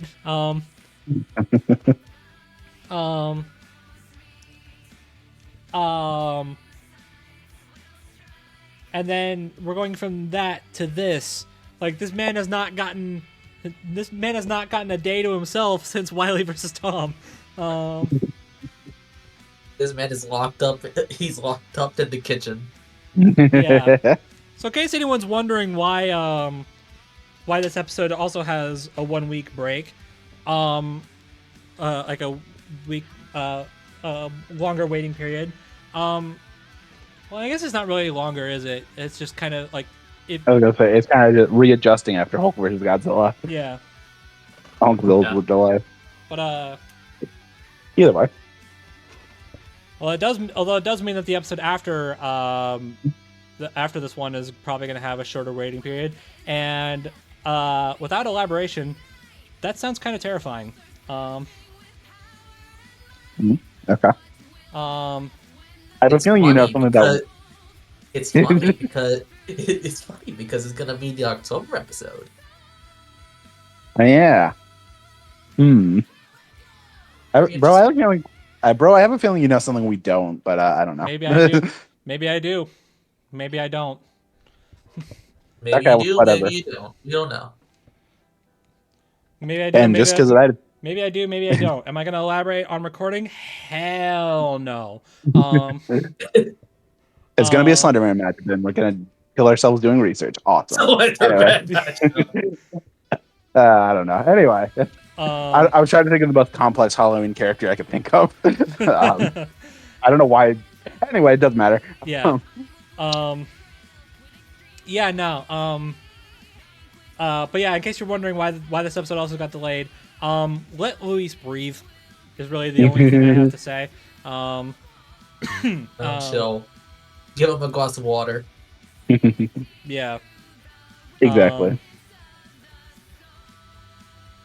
Yeah, I was gonna it's say, just kind of funny when like after Wily versus Tom came out, Luis like almost immediately made another tweet being like yep, and I'm already prepping for number 4. Little did we know that number 4 would end up being fully 3D. Hello. I think we're being spoiled this year. Nah. Hot Really? take. Oh, really? What gave it away?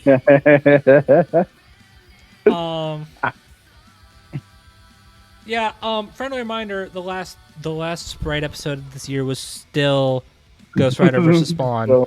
Still. What the fuck? You're right, actually.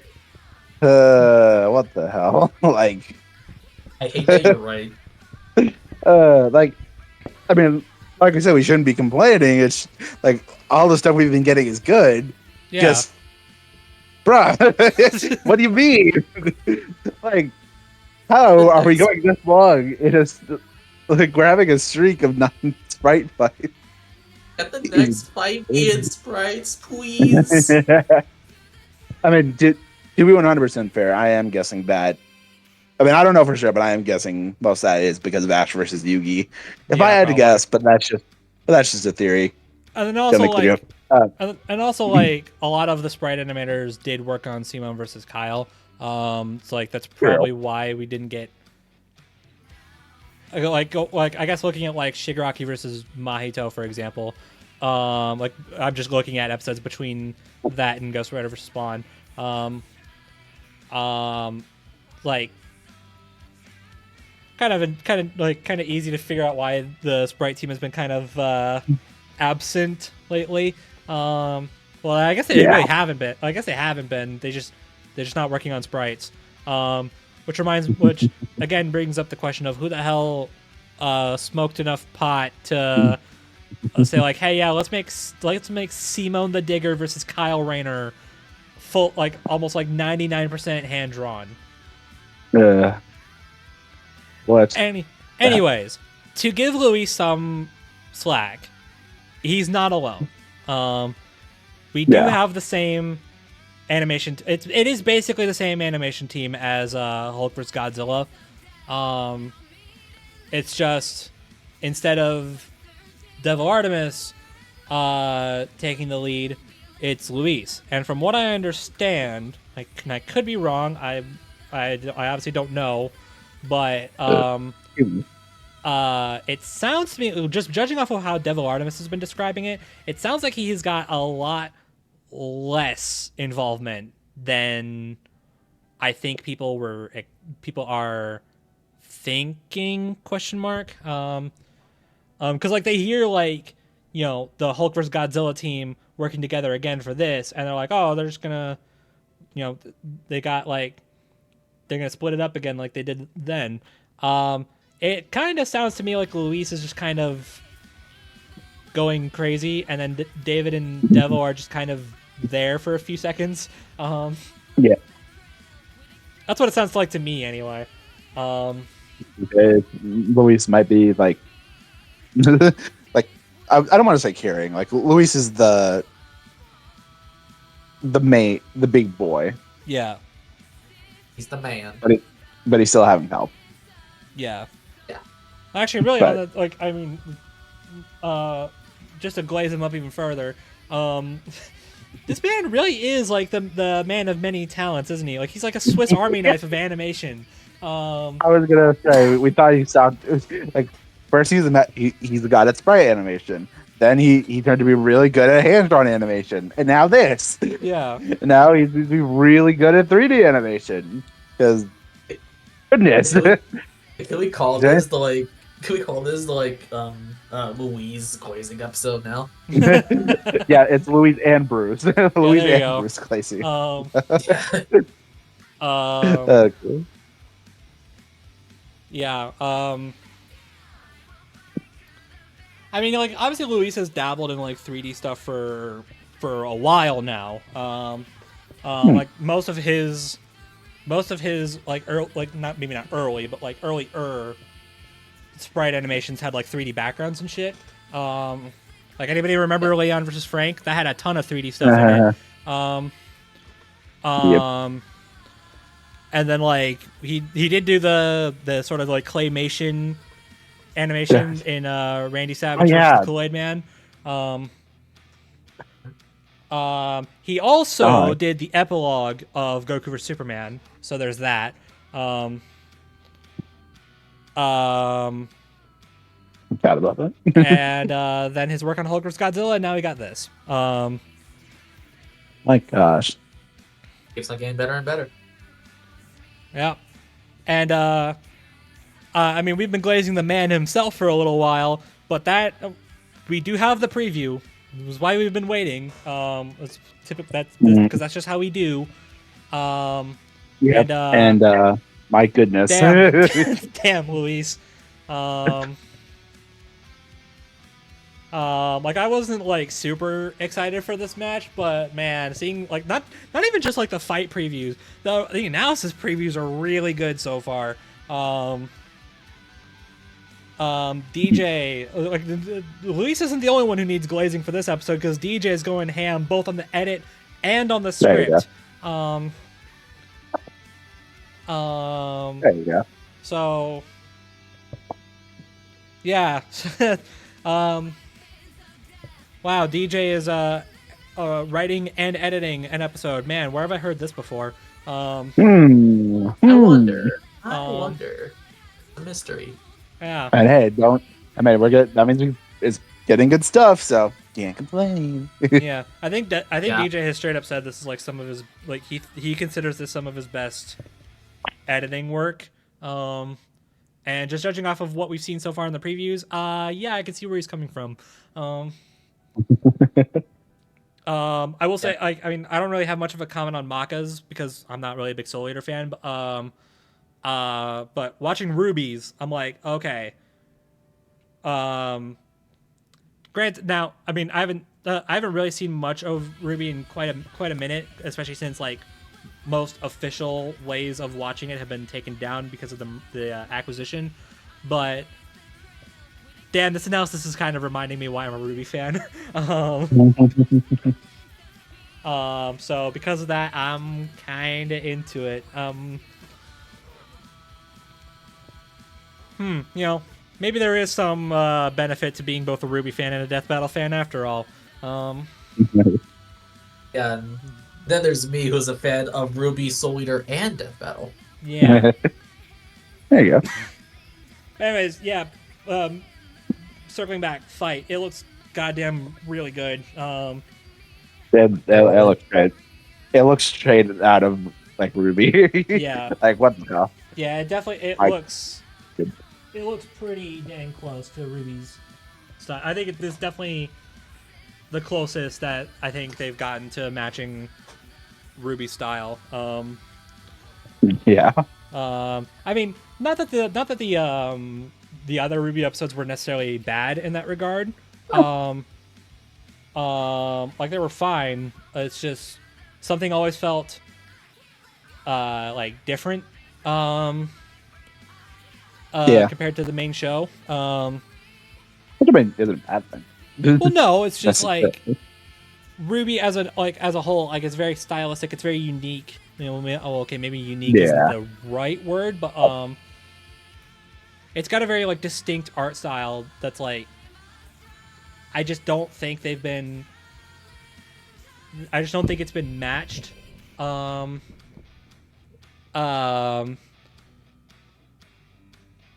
actually, I'm not gonna lie. When I heard that it was these three who was working on it and not Torian, a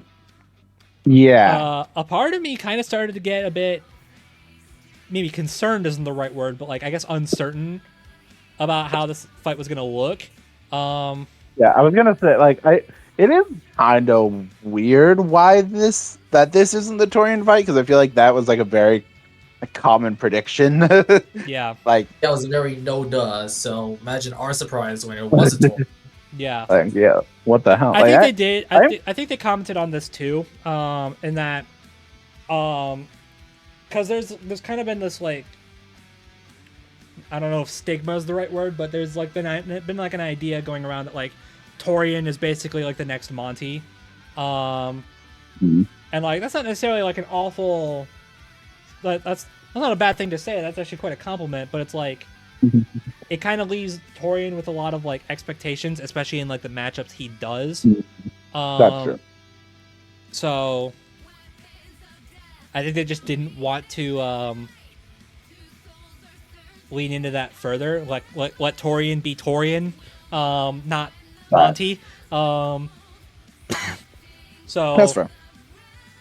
I think they said what Torian's matchup is very Torian. So my guess is, even though it's not him working on this one, is that whatever he is working on will be worth it. Yeah, for sure. Yeah. So. But. Yeah, but anyways, I was like uncertain about how this fight was gonna feel, because like, I mean, Luis is neat and all, like Luis, David, and Devil are very talented animators. Don't misquote me there. But again, it's just like I said, Ruby just got this very distinct style, both in its looks and in its combat. And just looking at these three animators in particular, I just wasn't sure if they could match that. Like they didn't scream like Ruby combat animators, if that makes sense.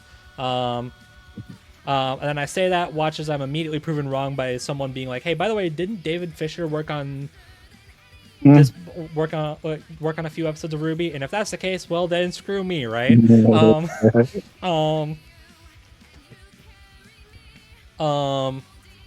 But boy, am I happy to be proven wrong, because the fight preview we've got, oh my god, it's beautiful. Yeah, it is very beautiful. My goodness. Yes. Yeah, something yeah, we on, can all Ethan. agree on. I was gonna say. I mean, Ethan, would you like to get your gushing out now? Okay, About the preview? everything just looks perfect.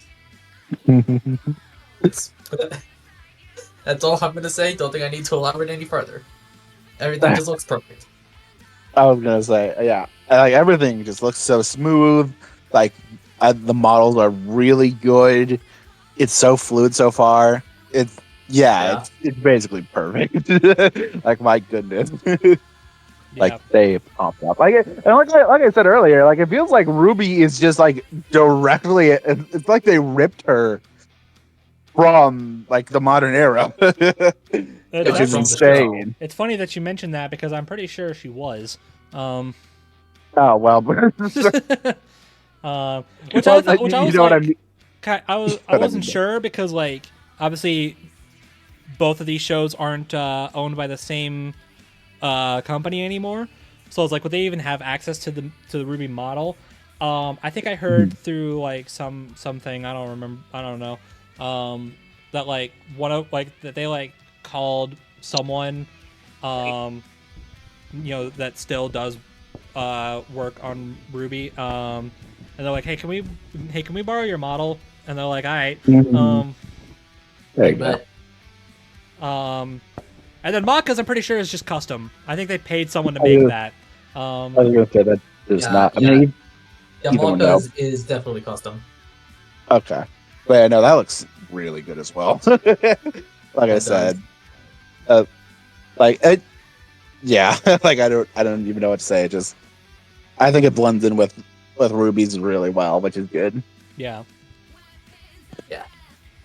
Yeah, and then not to mention, there looks to be like snippets of hand-drawn animation, which like, what the fuck? Yeah, with Soul, with the Yeah, the Soul piano thing, which I'm pretty sure is the thing in Soul Eater, from what I'm understanding. it is. I'm not. It is. Okay, good. I was gonna say that looks to also just be completely hand drawn. So like, what the fuck? Like we're used to seeing hand drawn things in sprite fights nowadays, but like, well, I was gonna say we don't really see them in 3D fights, but yeah, like Now we do. it feels a lot rarer in comparison. So like, gosh, like what the hell? Oh my gosh. But again, not complaining. Yeah. And I mean, we don't see much like combat just yet. We only get like a 6-second long snippet. But that 6-second long snippet gives me major vibes of Ruby's fight with the Curious Cat in Volume 9. So, we take those. Nope. Don't see that. And I just realized that because ZDogg hasn't finished Ruby yet, that sentence makes no sense to him, I'm guessing. I mean, I can probably guess. But... We'll spoil it for you. Nah. Speak for yourself. I'm spoiling the shit out of it. Damn. Okay, I see how it is. Dude, one thing you need to know about us is we don't give a shit about spoilers in this house. I was gonna say. Yeah. Speaking of which, the mastermind in Danganronpa. No, I'm kidding. No, I'm not gonna do that. Anyways, Goku is actually an alien. Darth Vader is Luke's father. No way. Really? Yeah. No, they cook. Yeah. And to add on to the cycle of hype and just like, hey, more cool people, they actually got Lindsay back. Let's friggin' go. Yeah. I was there you so go. worried that they wouldn't be able to do it after the acquisition, but God, I'm so happy they did. Lindsay came through clutch. Let's friggin' go. We love to see it in this household. Hell yeah. There you go. Yeah, I'm happy that they're reprising. They're reprising Ruby. I'm very happy to see Yeah. that. And yeah, I mean, sounds good. I don't know. I mean, it sounds like Ruby. So I mean, because it Oh, is really? Ruby. It No sounds like shit. Ruby? That's weird. No. Yeah. No shit. Yeah. And yeah, we have and then on the Maka side, we have both a newcomer and of course we Yeah, we get. Well, okay, let's look at the Maka herself first. Yeah. yeah. It's a Miss Ginger Sue. Yeah. Yeah. Which, First time I'm hearing of them, but I mean, which I did a quick IMDb search of her earlier today, and she is yet another name to add to the ever-growing list of death metal voice actors that also voiced in Genshin Impact. of course. Yeah. That list does not stop growing. There you go. Granted, that game No. has like hundreds of characters in it, so like it's just kind of Yeah. become a thing at this point. You know, maybe we should get a Genshin character on the show someday. Yeah. Just If only there was an option for that. I wonder. Yeah. Sign But up. there you go. But Ethan, as the soul leader person here, what are your opinions on the voice so far? Maka does sound very good. Ginger doing a pretty good job. I will say that. Then Soul, voiced by John Van Doren. Von Doren. Yep. Yes. Freaking. Is only. I guess we found John's type on Death Battle. My hero characters and soul leader weapons. Got it. Yep. Yep. He voiced. The pattern at point. Yep. He starts off on Death Battle by voicing both a My Hero character and a Soul Leader weapon, and now he's returning to Death Battle voicing a My Hero character and a Soul Leader weapon. It really is just like we never freaking left. There you go. Love to see that happen. Yeah.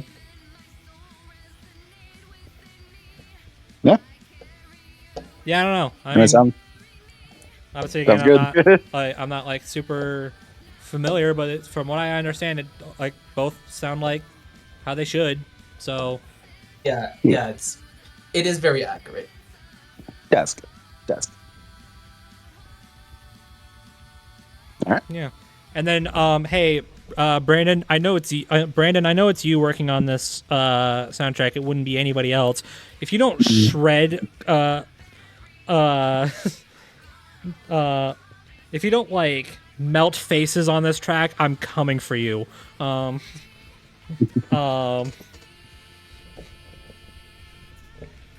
but like, you're worried about that.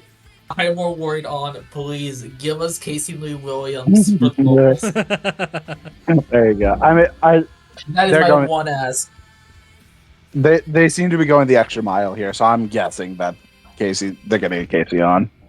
Yeah, that is that is my one ask above all else. I mean, either that or I feel like if not them, we're gonna get Lady E and Lady Tig. Ichigo, yeah. Yeah. Maybe. I mean, she basically sounds I like bet Casey. So, like, if it is her again, then I mean, she was on the commission track, which is 100% playing at the during this, by the way. Yeah, she was on that, so it's just like it only makes sense for her to come back. I mean, I would prefer Casey. Like, that's just like no shit. But if they can't do Casey for whatever reason, then yeah, Lady Ichiko, let's do it. That's just kind of What? the de facto at this point. Yeah. Anyway, what? Yeah. Like I said, they seem to be going the extra mile here. I mean, because duh. So I imagine we are getting Casey as well, but I mean, Who knows? Yeah. Either way, I think this track's gonna rock. Either way, I mean, Yeah. it's. It's I gonna be mean, so good. you know how good Ruby music is, and Soul Eater music also sounds good from what I've from what I've heard of it. So, excuse me. Yeah, it is good. Sorry, cough. No, you're fine. You're fine. But yeah, no, good stuff. Good stuff, I'm telling. Yeah. Very good stuff. All right. And now we get to the part that I really don't want to talk about. Good Oh, God. no. Okay. I mean, If I this guess. is what I think it is, if this is what I think it is, if it helps, I'm very nervous about doing this whole thing myself. Okay. Not. Anyway, Yeah, you got it. we gotta talk about who'd be winning this. Yeah, there we go. I had a feeling. Mm-hmm. And this is where, I said I was gonna be nice, towards this matchup. This is you're probably gonna see all my positive energy just float away as we do this. Vanished in an instant. Okay. Well, so hey, did you guess that I'm repping Ruby? What? No way. That's almost as shocking as me repping Deku. Now, pop quiz. Who could possibly be repping Maka? Yeah, based on this conversation, we're totally big Soul Eaters. Yeah. I wonder who's gonna be repping Maka. Yeah, no, it's me. I'm repping Maka. Yep. Yeah. Yep. Wait. Indeed. Well, at the very least, I'm glad this is going to be a relatively simple one, so we can at least rip the Band-Aid off. Yes, but hey, let's not jump ahead. Yep. We're still gonna be fair here. We're still gonna do this how we usually do. And you know what? For God's sake, I'm gonna try. At least you'll be trying. That's all that matters. Yeah, I guess. Yeah. I mean, there really isn't anything super crazy for us to really go into before we really get into it. I mean, Ruby's pretty straightforward. I know people are going to be like, is Ice Queendom going to be involved in this? Or the Justice League movie's going to be involved in this? My basic, mentality going into, research for this was, well, I say research for this as if I didn't have basically all the research done before this was ever even on the Kickstarter, but I digress. My basic mentality when it comes to Ruby debates in general is anything that is considered canon or canon adjacent counts. So that includes obviously the main show, no shit, right? Of course. Ice Queendom, the Justice League movies, Grim Eclipse, Arrowfell, which that's been beaten into our skulls that's canon. I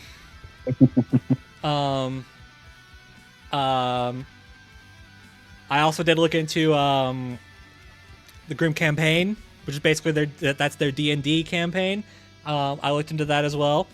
Do not expect me to bring any of it up, but I did look into it.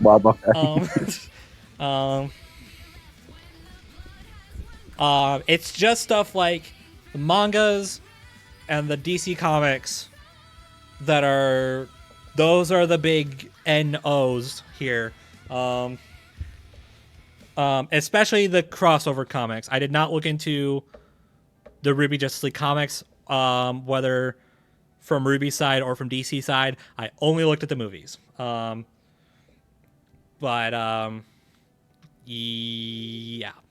I'm gonna. So, what was it for Maka? Okay. I guess the big question is: are we including Fire Force or nah? Fire Force scaling is pretty silly, if you ask me. Okay, that's all I need to hear. Yeah. Plus, I don't think using it changes things anyway. Yeah, I was about to say, like, it changes absolutely nothing. I just wanted to make sure. That's really, I mean, that's there really will be the no main. flying horse. I mean, that's really the main What's that question not here, lost isn't flying it? horse? Like, other than that, Yeah. Soul Eater's pretty simple. Yeah. Okay. All right. Well, I guess I'm delaying the inevitable at this point. Yeah. The episode is called Ruby versus Maka, so you know what? I guess I gotta go first. Yes. And we believe in you. Yeah. You can. You got this. Believe in the me that believes in you and all that crap. Yeah, I guess. Yeah. I mean, for what it's worth, my concern is it concern? No, it's not concern. I'm not concerned at all. I'm pessimistic, but that's a different emotion entirely. I have every That's a whole confidence. different story. I have every confidence that I can do this. It's just I don't want to do this. But I'm gonna do it anyway because. But I'm gonna do it anyway because I want to be fair to my comfort character. I mean, Ruby's not really my comfort character. I'm being dramatic. The comfort series. Yeah, comfort series I guess is better. Yeah. Anyways, yeah, we're doing this. All right, let's go.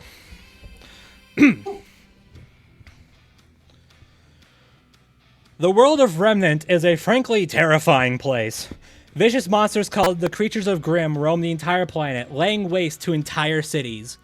The world needed heroes to take these monsters down, and thus was formed huntsmen and huntresses, skilled warriors who are trained at specialized academies. And one such huntress is the center of our story today, a seemingly normal little girl with big dreams and a secret special ability. Her name is Ruby Rose. Born on an island called Patch, just off the coast of the Kingdom of Vale, Ruby grew up with the dream of becoming a huntress simply because she wants to help people, following the example of her late mother and greatest inspiration, Summer. Ruby enrolled at Signal Academy, where she learned the basics of combat and weapon design, and received training from her uncle and other great inspiration, Crow Bronwyn. Oh yeah, did I mention weapon design? Yeah, at Signal, students are tasked with designing and building their own weapons, and Ruby just so happened to make one of the craziest weapons of all, Crescent Rose. A giant mechanical scythe that can cut through the toughest monsters and even whole trees, and can even extend to form a spear of some sort. Later on, Ruby would even get an upgrade where she can reverse the direction of the blade, giving her more freedom in her swings. But of course, it being Ruby, it's also a gun. In this case, Crescent Rose can transform into a customizable high-impact sniper rifle. It can shoot regular bullets, but also,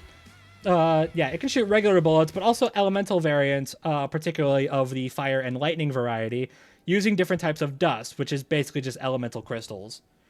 Ruby is so precise as a sniper that she can snipe missiles out of the air. It was these skills and more that got the attention of Professor Ozpin, the headmaster of Beacon Academy. Despite her being 2 years too young, Ozpin invited Ruby to enroll at Beacon early. It was there that she met her new friends and new teammates, the Atlesian heiress Weiss Schnee, the Faunus ninja Blake Belladonna, and the Sunny Dragon and Ruby's half-sister Yang Xiaolong. Together, they formed Team Ruby, with Ruby herself being their leader. If I just hit my mic, I apologize. It's okay. At Beacon, Ruby received even more training, honing her skills as a leader and as a fighter. As a huntress, Ruby can manifest an aura, a form of spiritual energy that all living things, or at least ones that have souls, possess. But only huntsmen and huntresses can utilize it in combat situations. Aura can be used to block deadly attacks, regenerate from wounds, and even be manipulated into their own superpower, called a semblance. Ruby's semblance is called Petal Burst, which lets her dash forward at incredible speeds. The way it works is... I'm sorry, ZDogg, this is going to make no sense to you. The way it works is she breaks down her molecular density and those of others, which therefore negates her mass, which is how she's able to dash around so quickly. Not only that, but she can also split up her petal form into 3, allowing her to dash past obstacles or people without changing directions. Ruby may look like a childish and naive kid, and to be fair, by the beginning, she is. But she proved to be a talented leader. She and her team fought the gangster Roman Torchwick and destroyed his stolen Atlesian paladin, stopped a terrorist organization known as the White Fang, and progressed pretty well in the Vital Festival tournament. But her team couldn't reach the end, though, as the tournament was sabotaged by Cinderfall, who brought the Grim to Beacon to bring down the school and take down Vale's cross-continental tower system. It was this invasion that destroyed the school, severely injured Yang, and killed several people, including some of Ruby's friends. However, it was also this invasion that unlocked another ability of Ruby's, and another reason why Ozpin accepted her so soon. See, Remnant's full of legends and myths, some real and some not. But one that's proven real is the story of special warriors that can strike a Grim down with just a glance. And Ruby inherited this trait from her mother, the Silver Eyes. With these, Ruby can unleash a blinding light that can stun, petrify, or even straight up vaporize Grim, drawn from the power of the God of Light, whereas the Grim are spawned from the power of the God of Darkness. And make no mistake, this ability is light, as directly quoted from another silver-eyed warrior and a later teacher of Ruby's, Maria Calavera, the legendary Grim Reaper. However, Maria also notes that this ability only works in the presence of Grim, and only affects them. But, because it's the antithesis to Grim, Ruby became the priority target of a monster named Salem, an old witch and the master of all Grim. Fortunately, she's got the power to hold the forces of evil off. She's strong enough to kick griffins into the hull of a military ship, behead a Nevermore, and knock the Elysian Colossus off of its feet. She should also be comparable to her friend Penny Palandina, who lifted Amity Tower for a couple seconds without her maiden powers. And she's not just strong, she's also pretty tough. She survived a direct shot from the Fall Maiden Cinderfall, and even hits from Grim like the Nevermore, which can destroy a stone bridge just by flying through it. But obviously speed is her strong suit. She's quick enough to dodge bullets, run on missiles, and scale to thugs like Emerald and Mercury, who can dodge natural lightning, and Adam Taurus, who reacted to a particle beam from a spider droid. Little Red is definitely a force to be reckoned with, but she couldn't escape the pressure of being Salem's prey. This pressure, plus the loss of her friends, plus the trauma her team experienced, seriously weighed down on Ruby ever since the fall of Beacon. And Ruby never vented this frustration in panic until it was too late. The Kingdom of Atlas, Remnant's top military power, has fallen. Salem has access to 2 relics that could lead to the end of the world. Plenty of people are dead, including more of her friends. And she and her team wound up stranded in an alternate dimension called the Ever After. By this point, Ruby's resolve was broken, and she didn't think she was good enough. She didn't want to be her anymore. And thanks to the power of the Ever After, she actually got the opportunity to change, though not for the better. She was offered a chance to ascend to as they put it, into a different person entirely. Thankfully, after some convincing, she chose to return as herself, realizing that she was good enough after all. She knew who she needed to be all along. She didn't need to be her mother. She didn't need to be the perfect huntress. She needed to be Ruby Rose.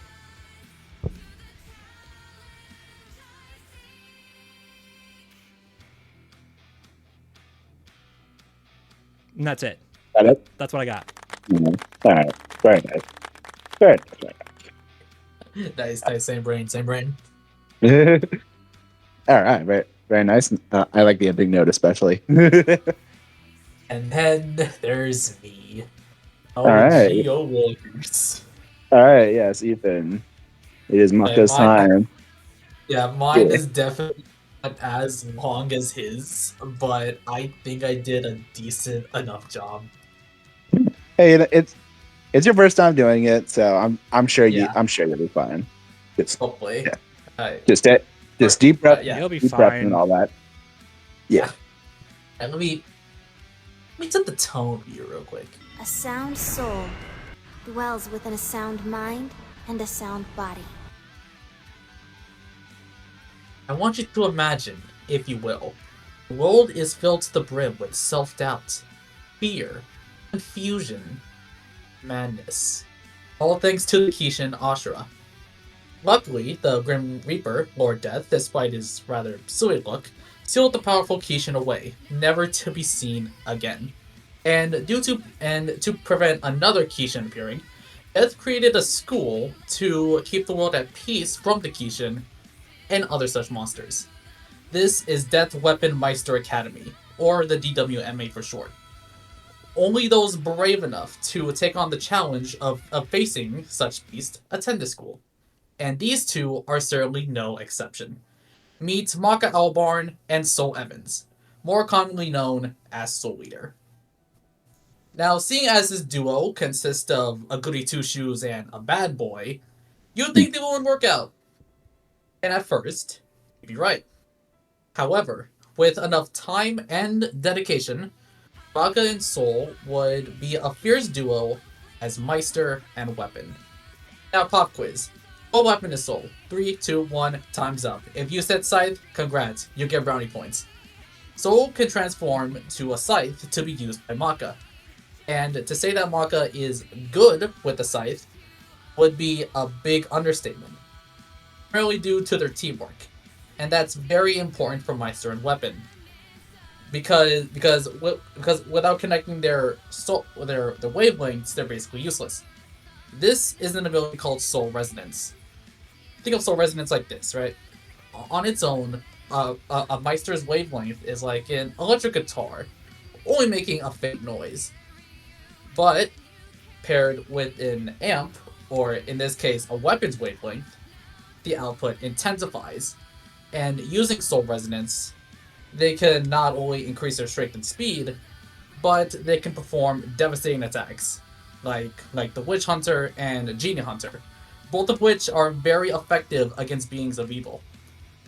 But that's not all of the soul-related abilities that they have. Maka has Soul Perception, which allows her to, well, perceive souls, both good and evil, including the Demon Sword Krona, who they unfortunately lost to, but they got something new in return. Black Blood. Originally created by Krona's mother, Medusa, Black Blood can affect the user with madness, which in very simplistic terms can drive them to the point of insanity, to where basically nothing matters to them.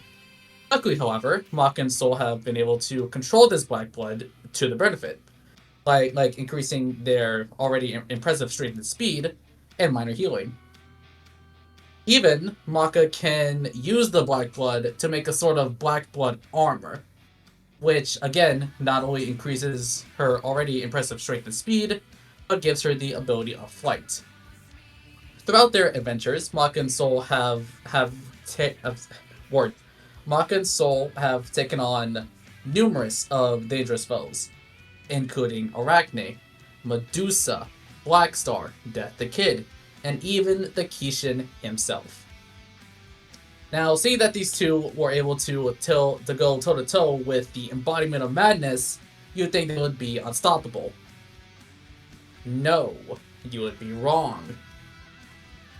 They bicker from time to time, and the Black Blood healing can be severely overtaxed. But when all odds are against them, when all things look bleak, you can count on Maka and Soul to get the job done. After all, they have the strongest weapon.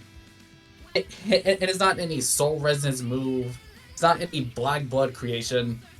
It's the unwavering willpower that drives them to move forward. It's the inspiration to counter any evil. And it all lies within a single word. That word is bravery. That's it. That's all I got. Yeah, you did good. You did good.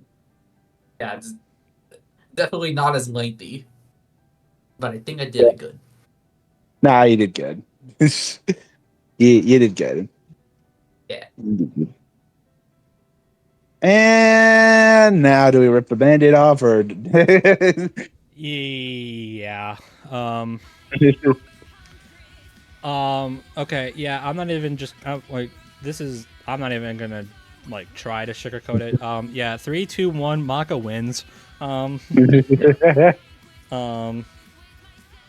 Like, do you really? I mean, I'm gonna like try to figure out, like, get all this figured out, but it's like, it really should be kind of obvious at this point. Like, it's.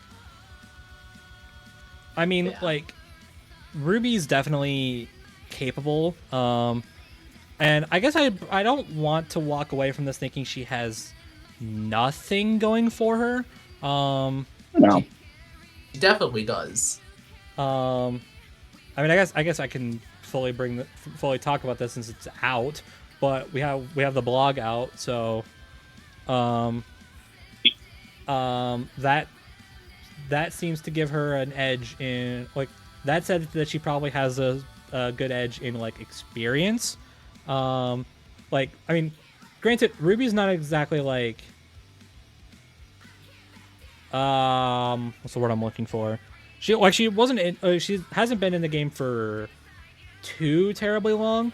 Generally, like, the when it comes to, like, the question is, how long was that time skip between volumes 3 and 4?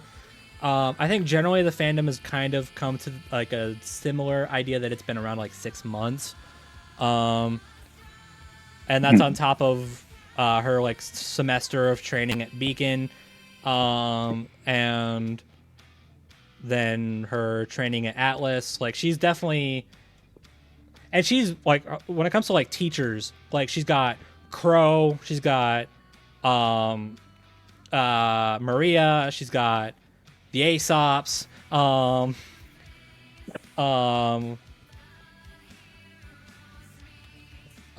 like skill and experience, and like especially like experience going up against, like, obviously she's got, the Grim, she's got mobsters like Roman Torchwick, she's got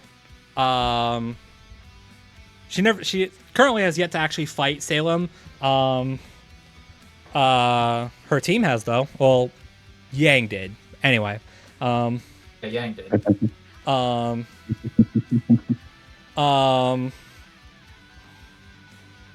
Let's see what else. I mentioned Emerald and Mercury earlier. Other Huntsman teams. She and her team beat the Aesops, which are basically like the top, like the best of the best in Atlas.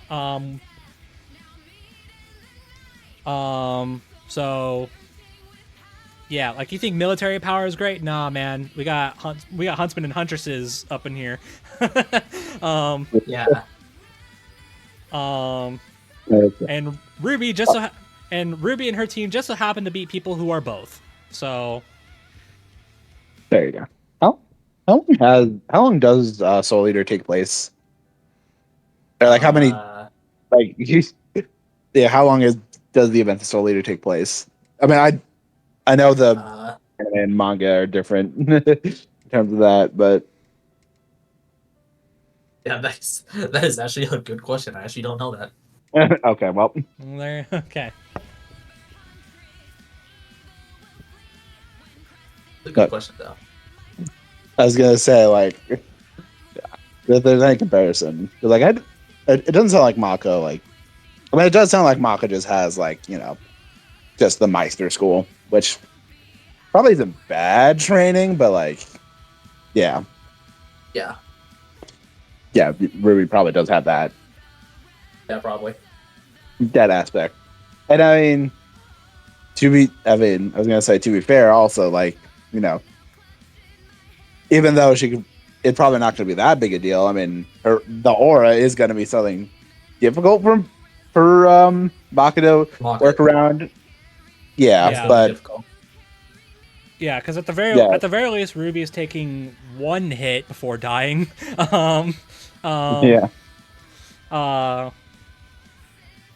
Like the aura will protect her at least once. Watch her take more than 1 hit.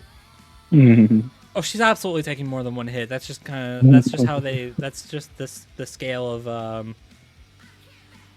how Death Metal animates stuff. But Yeah. Yeah, at least have a little bit of faith. yeah. And like I mean, Ruby's stats, they're not great, but like, hey, multi-city block, like triple digit triple digit tons of TNT and 42% the speed of light. That's not too bad. Yeah. Man, that freaking spider droid comes in clutch. I mean, Emerald and Mercury dodging lightning, that's neat and all, and I think both like Oscar and I think either Nora or Ren, they do it too. Because they dodge lightning dust from Hazel, and dust is basically like the natural elements just crystallized. Right. So like if you dodge like a shot from lightning dust, you're basically dodging lightning. And then I don't know how much faith I want to put into it because it's weird to call it natural lightning, but Blake and Sun do dodge the lightning breath from the Grim called the Sifei Long. So there's that too. It's just weird because it's like it's lightning breath. It's not natural lightning. And it's not like lightning dust where it's like, oh yeah, I mean it's not actually natural lightning, but it's like it might as well be, right? But it's still there and it's still kind of cool, I guess. But it's like, man, of all people to scale to get like some actually pretty good speed, even like when compared to other universes out there, it had to be Adam Taurus. We love Adam Taurus. God freaking damn it. We love Adam Taurus. Yeah. Love to hate him. Yeah, we love to hate him. The writers love to hate him. Yeah, that's why he's dead. That is Exactly. true. That's actually a bit of a side note. This is a fun fact. If anybody remembers in Volume 5, so the White Fang are surrounding Haven, and Blake shows up with her Faunus army to stop him. When Blake's like hammers down on him as he's charging at him, in the script, the script writes "F you, Adam Taurus." Wow. That's funny. That's hilarious. I think someone who was like reviewing that was like, "Wait, Blake doesn't actually say that, right?" I was like, "No, absolutely not." Like, man, the day when Ruby drops an F-bomb, oh my god. That will definitely be a day. Yeah. So yeah, all that's great and all. Doesn't Maka have something about like the moon's teeth or something? Yeah, Maka does scale to Krona, who has, if I remember correctly, Krona is powerful enough to move the teeth of the moon. Yeah, you remember that? If I remember correctly. Yeah, you know that creepy moon up in the sky? The one that looks down at you and smiles at you and laughs at you and is overall just kind of a douchebag. Yeah, from what I know, Krona just kind of like opened its mouth, and that's just like They did.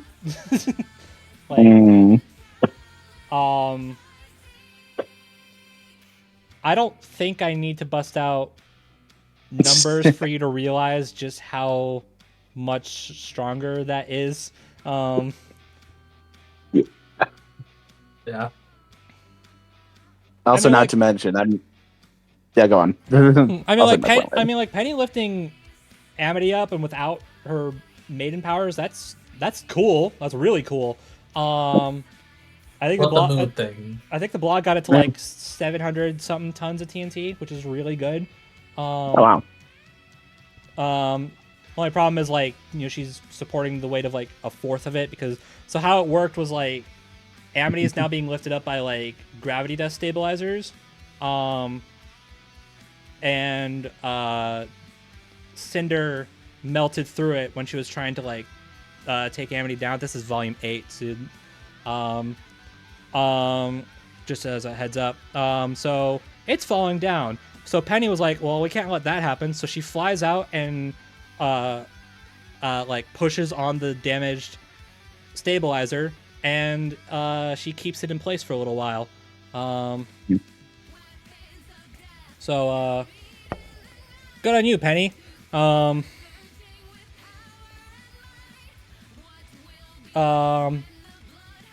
The yeah. moon thing is just more. So The what? moon feed is more. The moon feed is just more impressive by Yeah. comparison. Yeah. By like millions, if not billions, of times more. Yep. And that's just being nice. Yeah.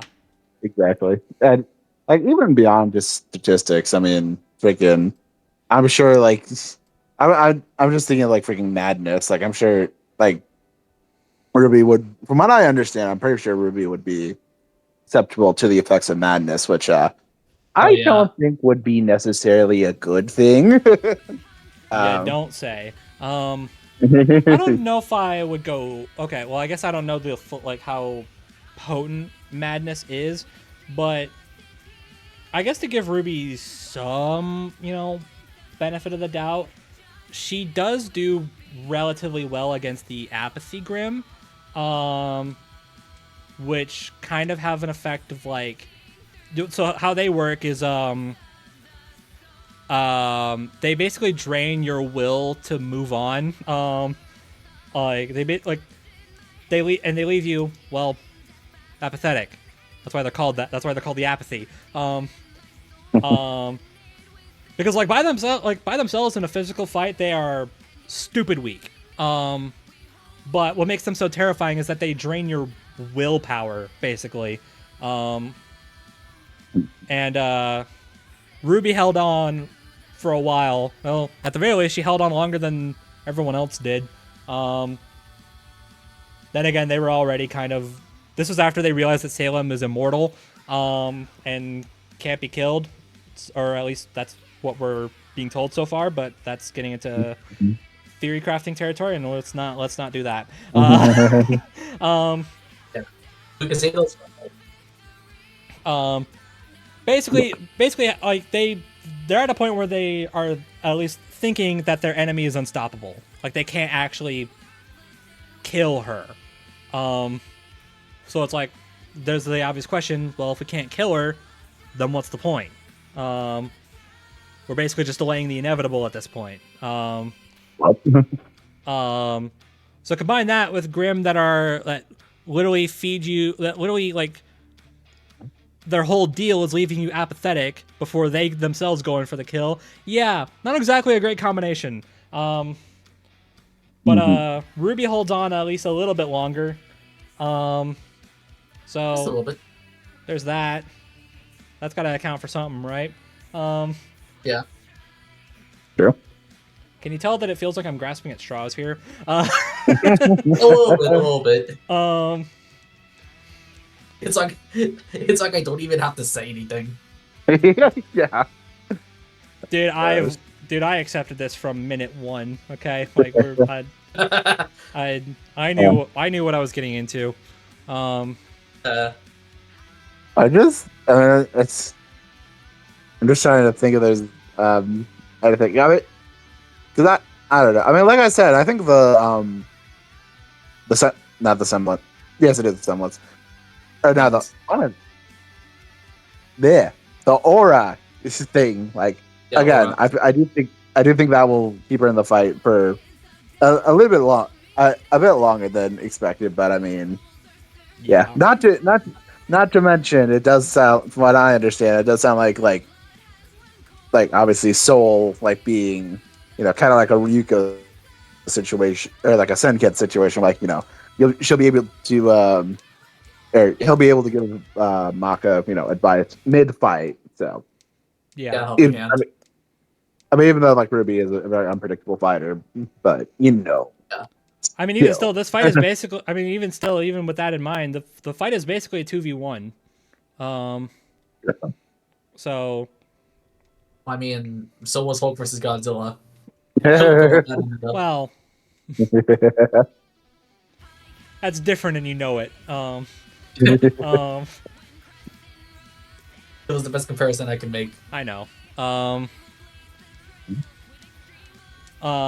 It's even more of a 2v1 because I'm pretty sure doesn't Maka turn into a weapon too? Exclusively in the anime, yes. Oh, okay. Well, then forget that. I mean, she could still do it. Sure. Okay. I was gonna say, I imagine they're gonna include it either way. So. Yeah, and that's not to mention Maka is more capable of going hand to hand compared to Ruby. True. Yeah, Ruby in hand to hand is I mean, she's not. I mean, she's gotten better. It's like pitting a child against a fucking boxer. Yeah.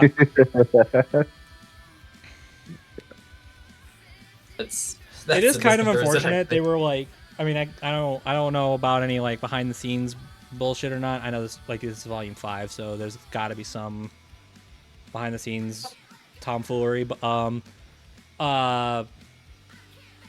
they kind of make a big deal about how Ruby is like kind of useless without Crescent Rose. So like they were working on training her so that she's not completely useless.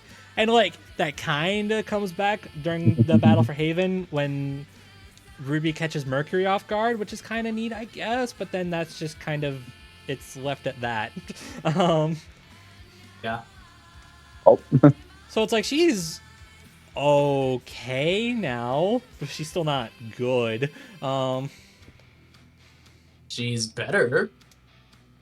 I mean, compared to the first time we saw her in hand to hand when she tried to fist fight a random screw you White Fang member and got freaking shreked, yeah, she's definitely better. Generic White Fang member number 47. Yeah. That's his name now. Yep. I mean, going from that to catching Mercury Black off guard once, yeah, I'd say that's an improvement. Still not good, but hey, it's something, right? Take what you can get. Just take what you can get. Yeah, take what you can get. Yeah, exactly. I'd absolutely say at the bare minimum, just off of what I know, Ruby is definitely, at the very least, matching Maka in skill when it comes to, like, battling with a scythe. Because the amount of tricks that Ruby can use with Crescent Rose is frankly just kind of ridiculous.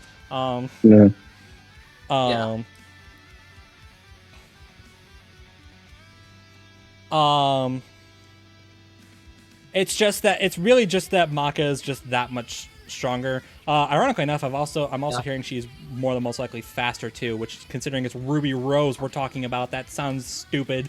But yeah, that is the perfect transition into speed. Because Maka does in fact scale the Black Star. Oh yeah. Who has been able to dodge lasers. Mm-hmm. Yeah.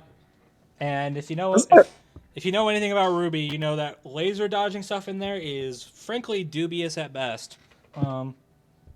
Wasn't there also some feat with Black Star in like the mansion or like some? I forget exactly. I know it was used in another Versus Show episode. Baba Yaga Castle. Yeah, that. I forget. Hold on, I'm gonna double check how fast that. So, if I recall, that got ridiculous. It was over 20 kilometers in 6 microseconds. Oh, okay.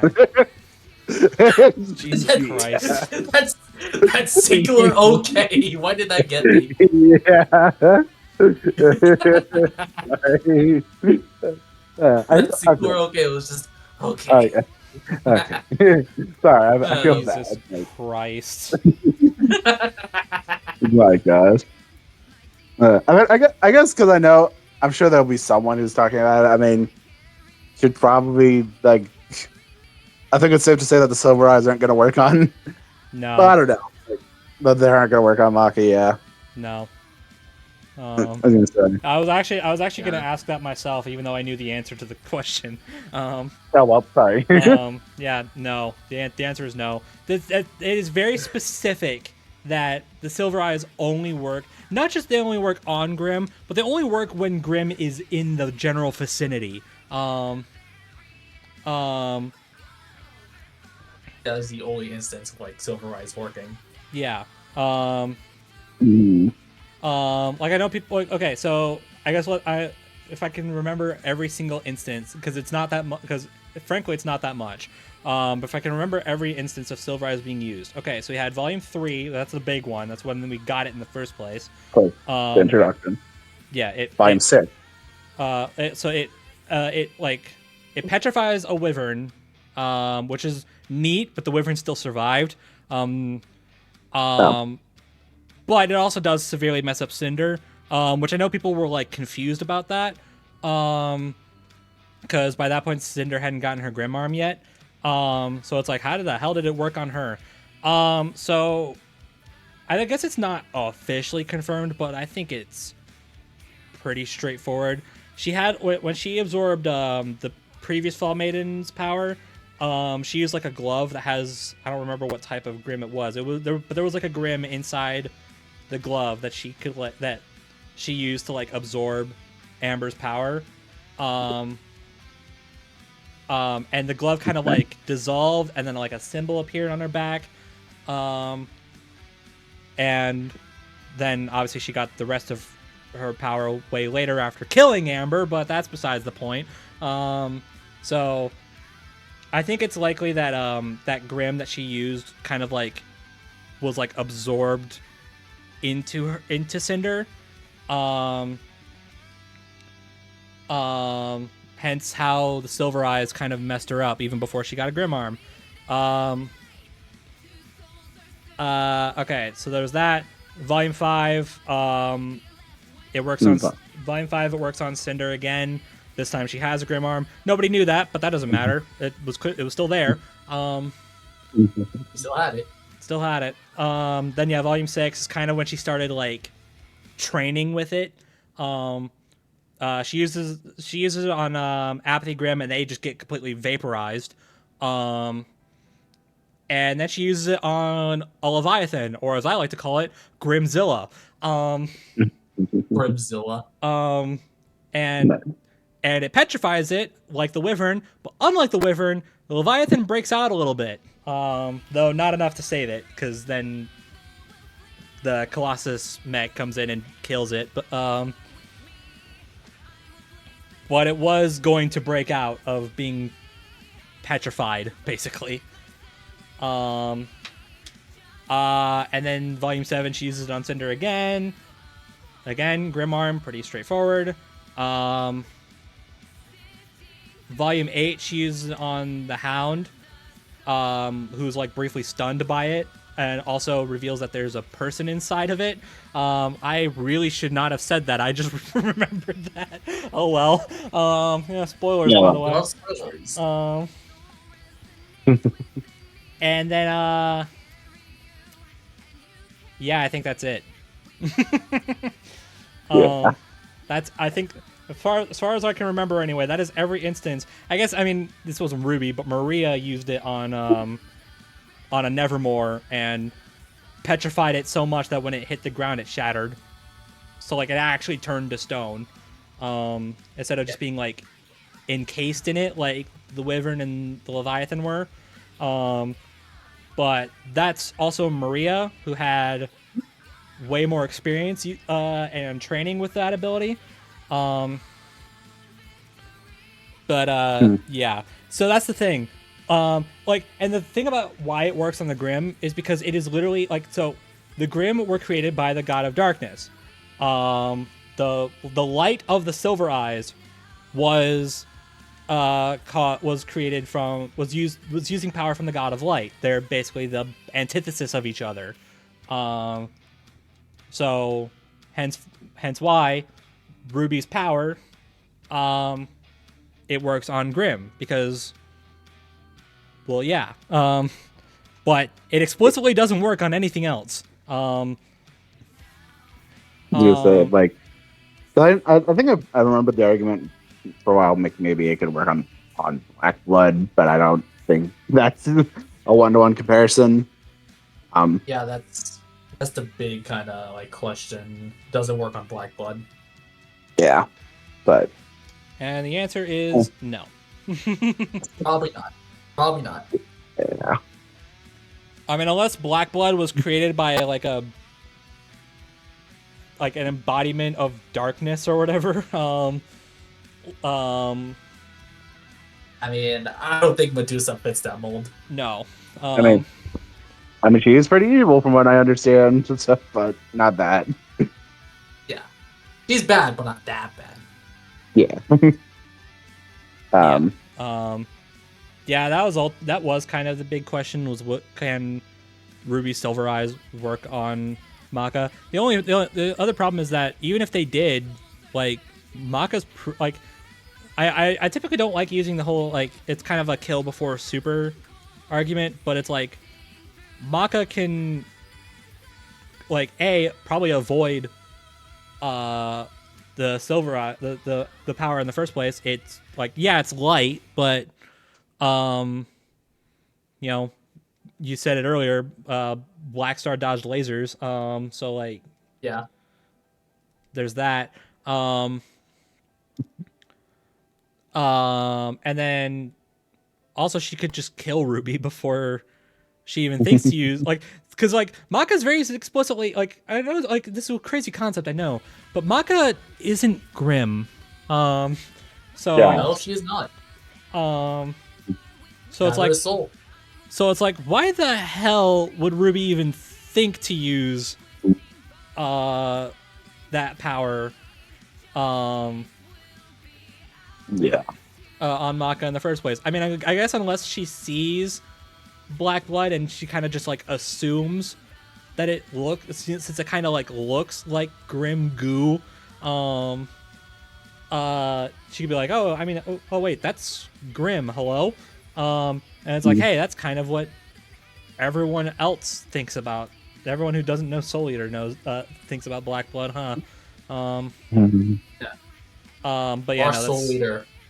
but yeah, no, that's that's not how that works. As much as you really want it to be. Yeah. And then, hey, just to throw a final nail in the coffin, and this, I swear to God, this better be the last thing we talk about. I am hearing details about Maka might just straight up have the ability to shut off Ruby's aura. I think that's something she can do in the manga. I have not read the full manga, but I think that's something she can do. I think it's called soul hacking. Oh. I can fact check. Yikes. If that's the case, yikes. Yeah. Oh, okay, yeah, it is. It is called soul hack. So it's just like just completely shut down someone's soul or like aura. I would assume, again, I have not read the full manga. So this could just be me talking out of my ass. Okay, it's not soul hack. It's soul. Oh God, how am I gonna pronounce this? Adiago. Oh, okay, yeah, that. So okay. Soul can use his piano. Oh my God, it's the piano that is in the preview. God damn it. Okay. No. He has the piano. In conjunction with Maka's soul perception. With Maka's ability to perceive soul length, Soul is able to play an opposite wavelength through his piano, allowing him to disable an opponent's spiritual abilities. Hey, guess what aura is? Yeah. Spiritual ability. Oops. Jesus Christ, this couldn't get any worse. Anyway, well, it's not even just that. So Yeah. like, I mean, obviously, like shutting down. Like, okay, Ruby's obviously still like she's still a very strong. Like, okay, strength, speed, and skill, are not hindered by the lack of an aura. They can be enhanced by aura, yes, but it's not like Ruby. It's not like if Ruby loses her aura, she's suddenly like extremely weak and not skilled at all. Like she's now just become a shit fighter. That's not how that works. However, something I didn't mention is that when you lose your aura, that's it for your semblance as well. So Maka shutting down Ruby's aura, that's also gonna shut down Petal Burst. So bye speed boosts, as if she already wasn't slower enough. As in Maka doesn't already have a speed advantage. Yeah. Yeah, I'm sorry, Ruby. Granted. The feat Ruby scales to, that gives her the good numbers. That was done without any sort of speed amps. So, and Ruby's generally like with her semblance, she's generally considered one of the fastest characters, or at least main characters, in her world. Matched only by Harriet, and then also surpassed by the God of Darkness. But at that point, who cares? Hold on.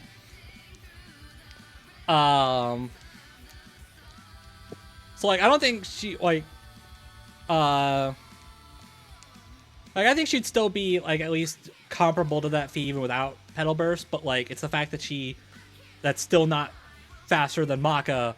That's like. Yeah, that's still bad. Yeah. But it makes her a lot more frail. Because hey, you don't got a force field anymore. You don't got a force field protecting you or healing you. Yeah. So one more bad hit, and so Maka doesn't even really need to hit Ruby to deplete Ruby's aura. She can just shut it off and then be like, okay, well now you're freaking dead, and then just like, Yeah. Oh hey, sweet aura. Oh wait, it's gone. Anyway. Yeah. yeah.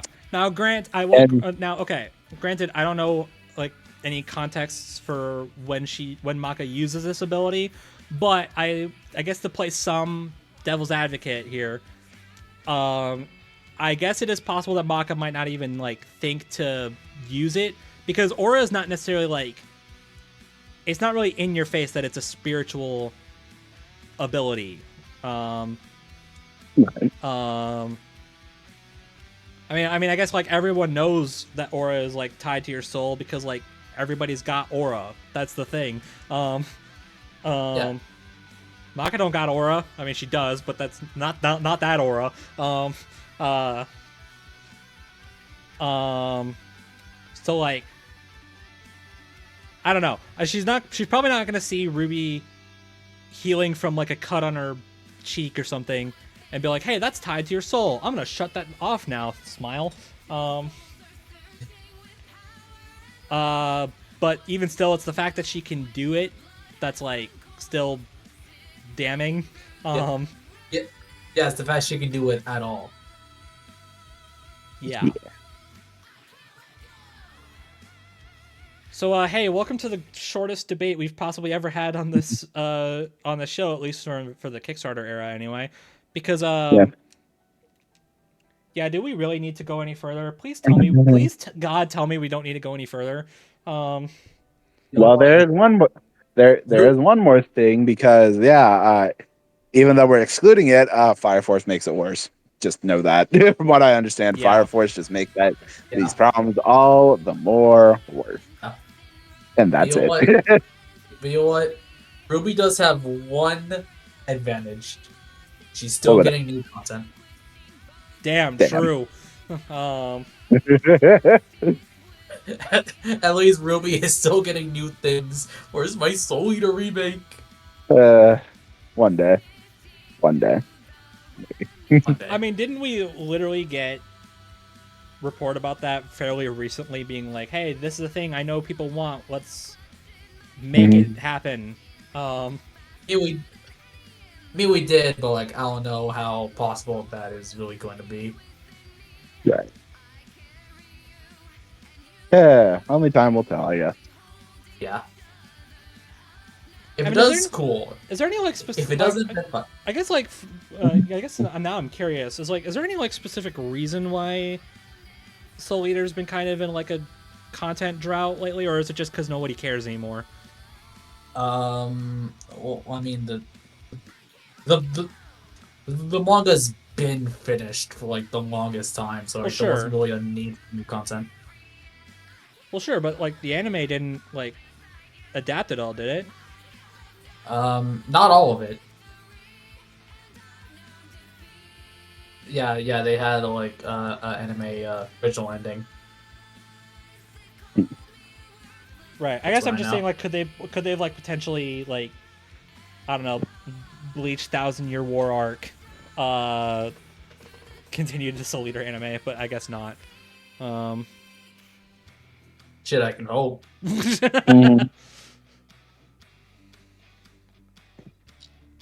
Gotta have some level of faith. Maybe. Maybe.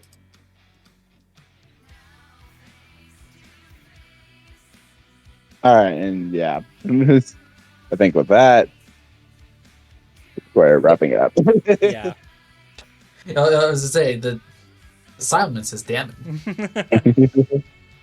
Yeah. Hey, well, Oh, hey, well. hey. By the way, welcome to the easiest and most obvious discussion, like comparison, in revival era history. Like I know some. Yeah.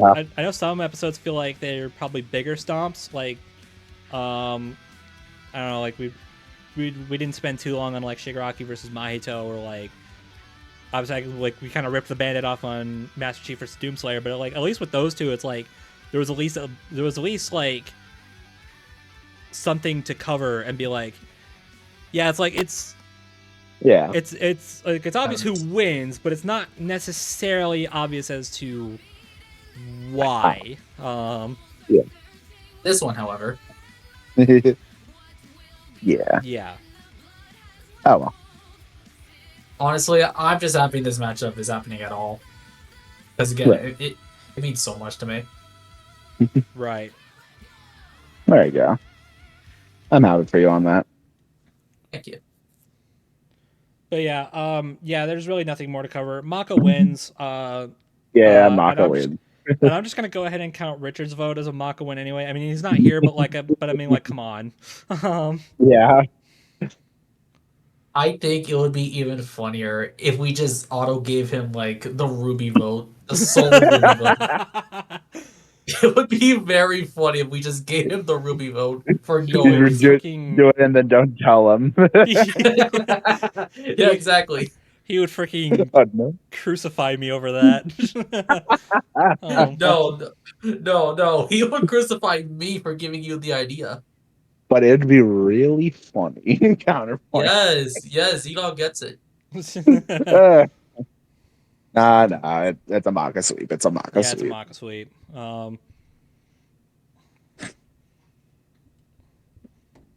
All right.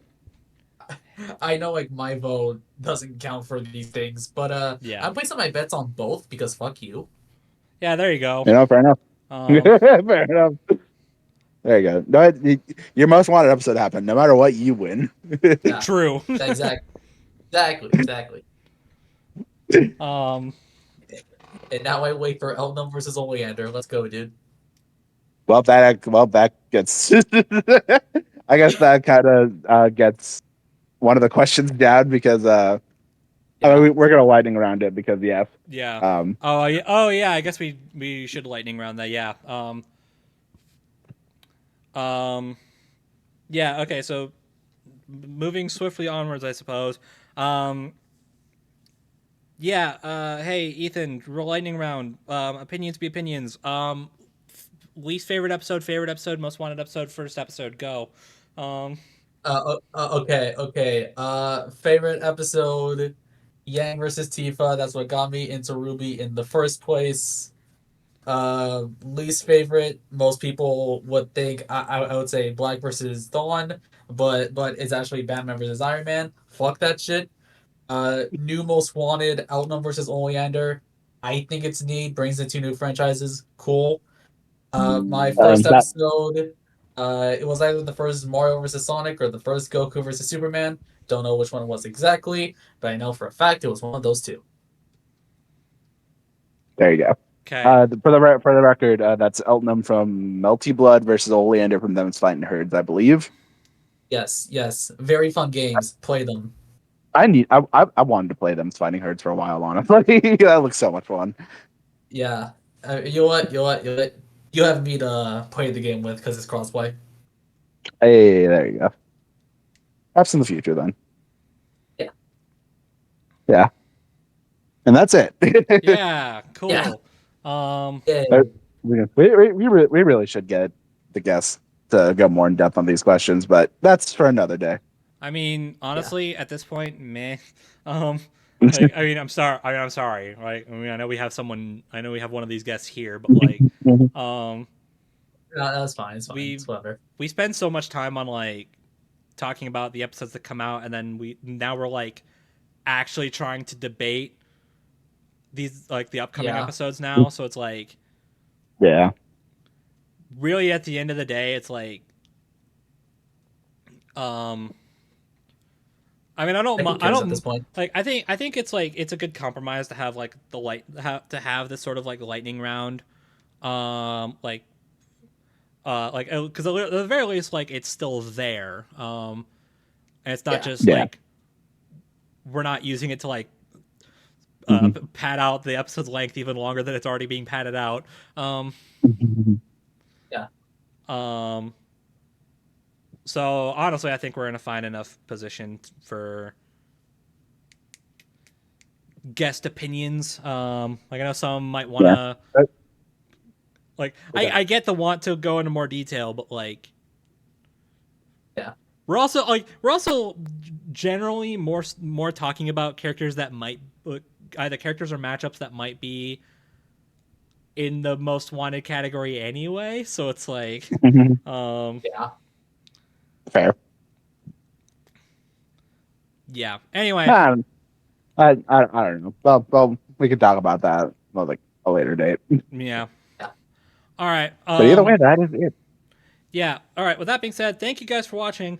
I'm gonna judge you a little harder this time if you decide not to stick around to the end, because at least this episode isn't 4 hours long.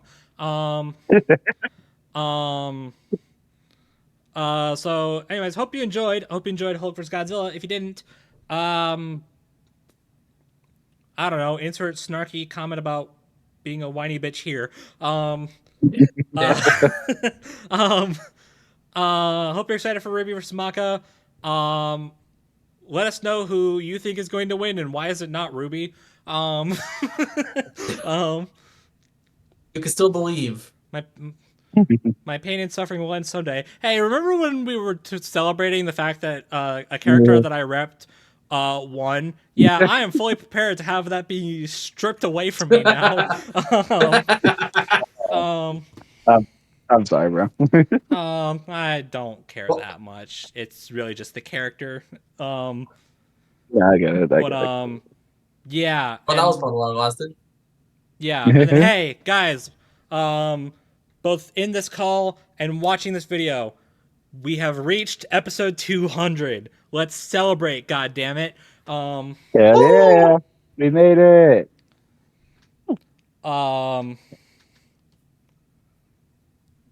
So yeah. Yeah, and hey, if you thought I was gonna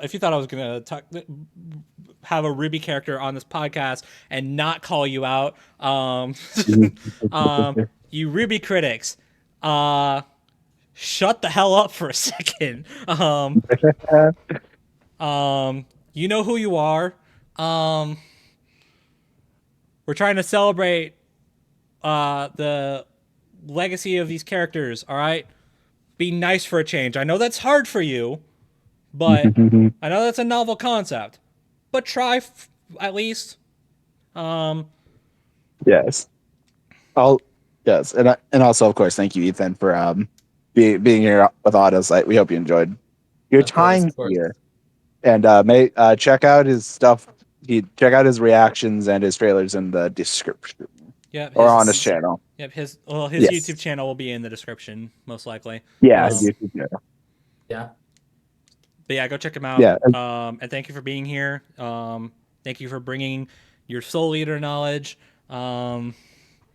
Because God damn it, the three of us didn't have it. Of course, I am very happy to provide such vital information. There you go. That's the information we all asked for, definitely. Yeah. That sounded a little meaner than I was going for, but you know what? We're keeping it, and I'm not apologizing for it. And then yeah, if you ever want to be on again, just let us know. I don't see any reason why we would ever say no. Of course. But yeah, so thank you for watching. Hope you enjoyed, and we will talk to you all in the next episode. Actually, real quick, I want to check. Yeah. I want to be. I'm trying to remind myself. We are this episode that you are watching right now is episode 94. 95. Sorry, 95. No, 95. Almost. Shit. Almost to the big 100. Yeah, we are 5 episodes away from the big 100. Here's the problem. I don't think the three of us have any goddamn idea what we want to do with 100.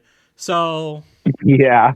And the only idea I can think of right now is too damn expensive for us right now. Yeah. So let us know in the comments what you think we should do. I'll probably make like a community post, or I'll probably post on Blue Sky or something, being like, "Hey, we're almost at episode 100 of this podcast. What the hell do we do for it?" Yeah. I might have an idea if nothing else works out, but we'll see. Yeah. And with that, we're gonna wrap up. So thank you for watching. Hope you enjoyed, and we'll see you all next time. Bye, everybody. Bye-bye. Bye-bye.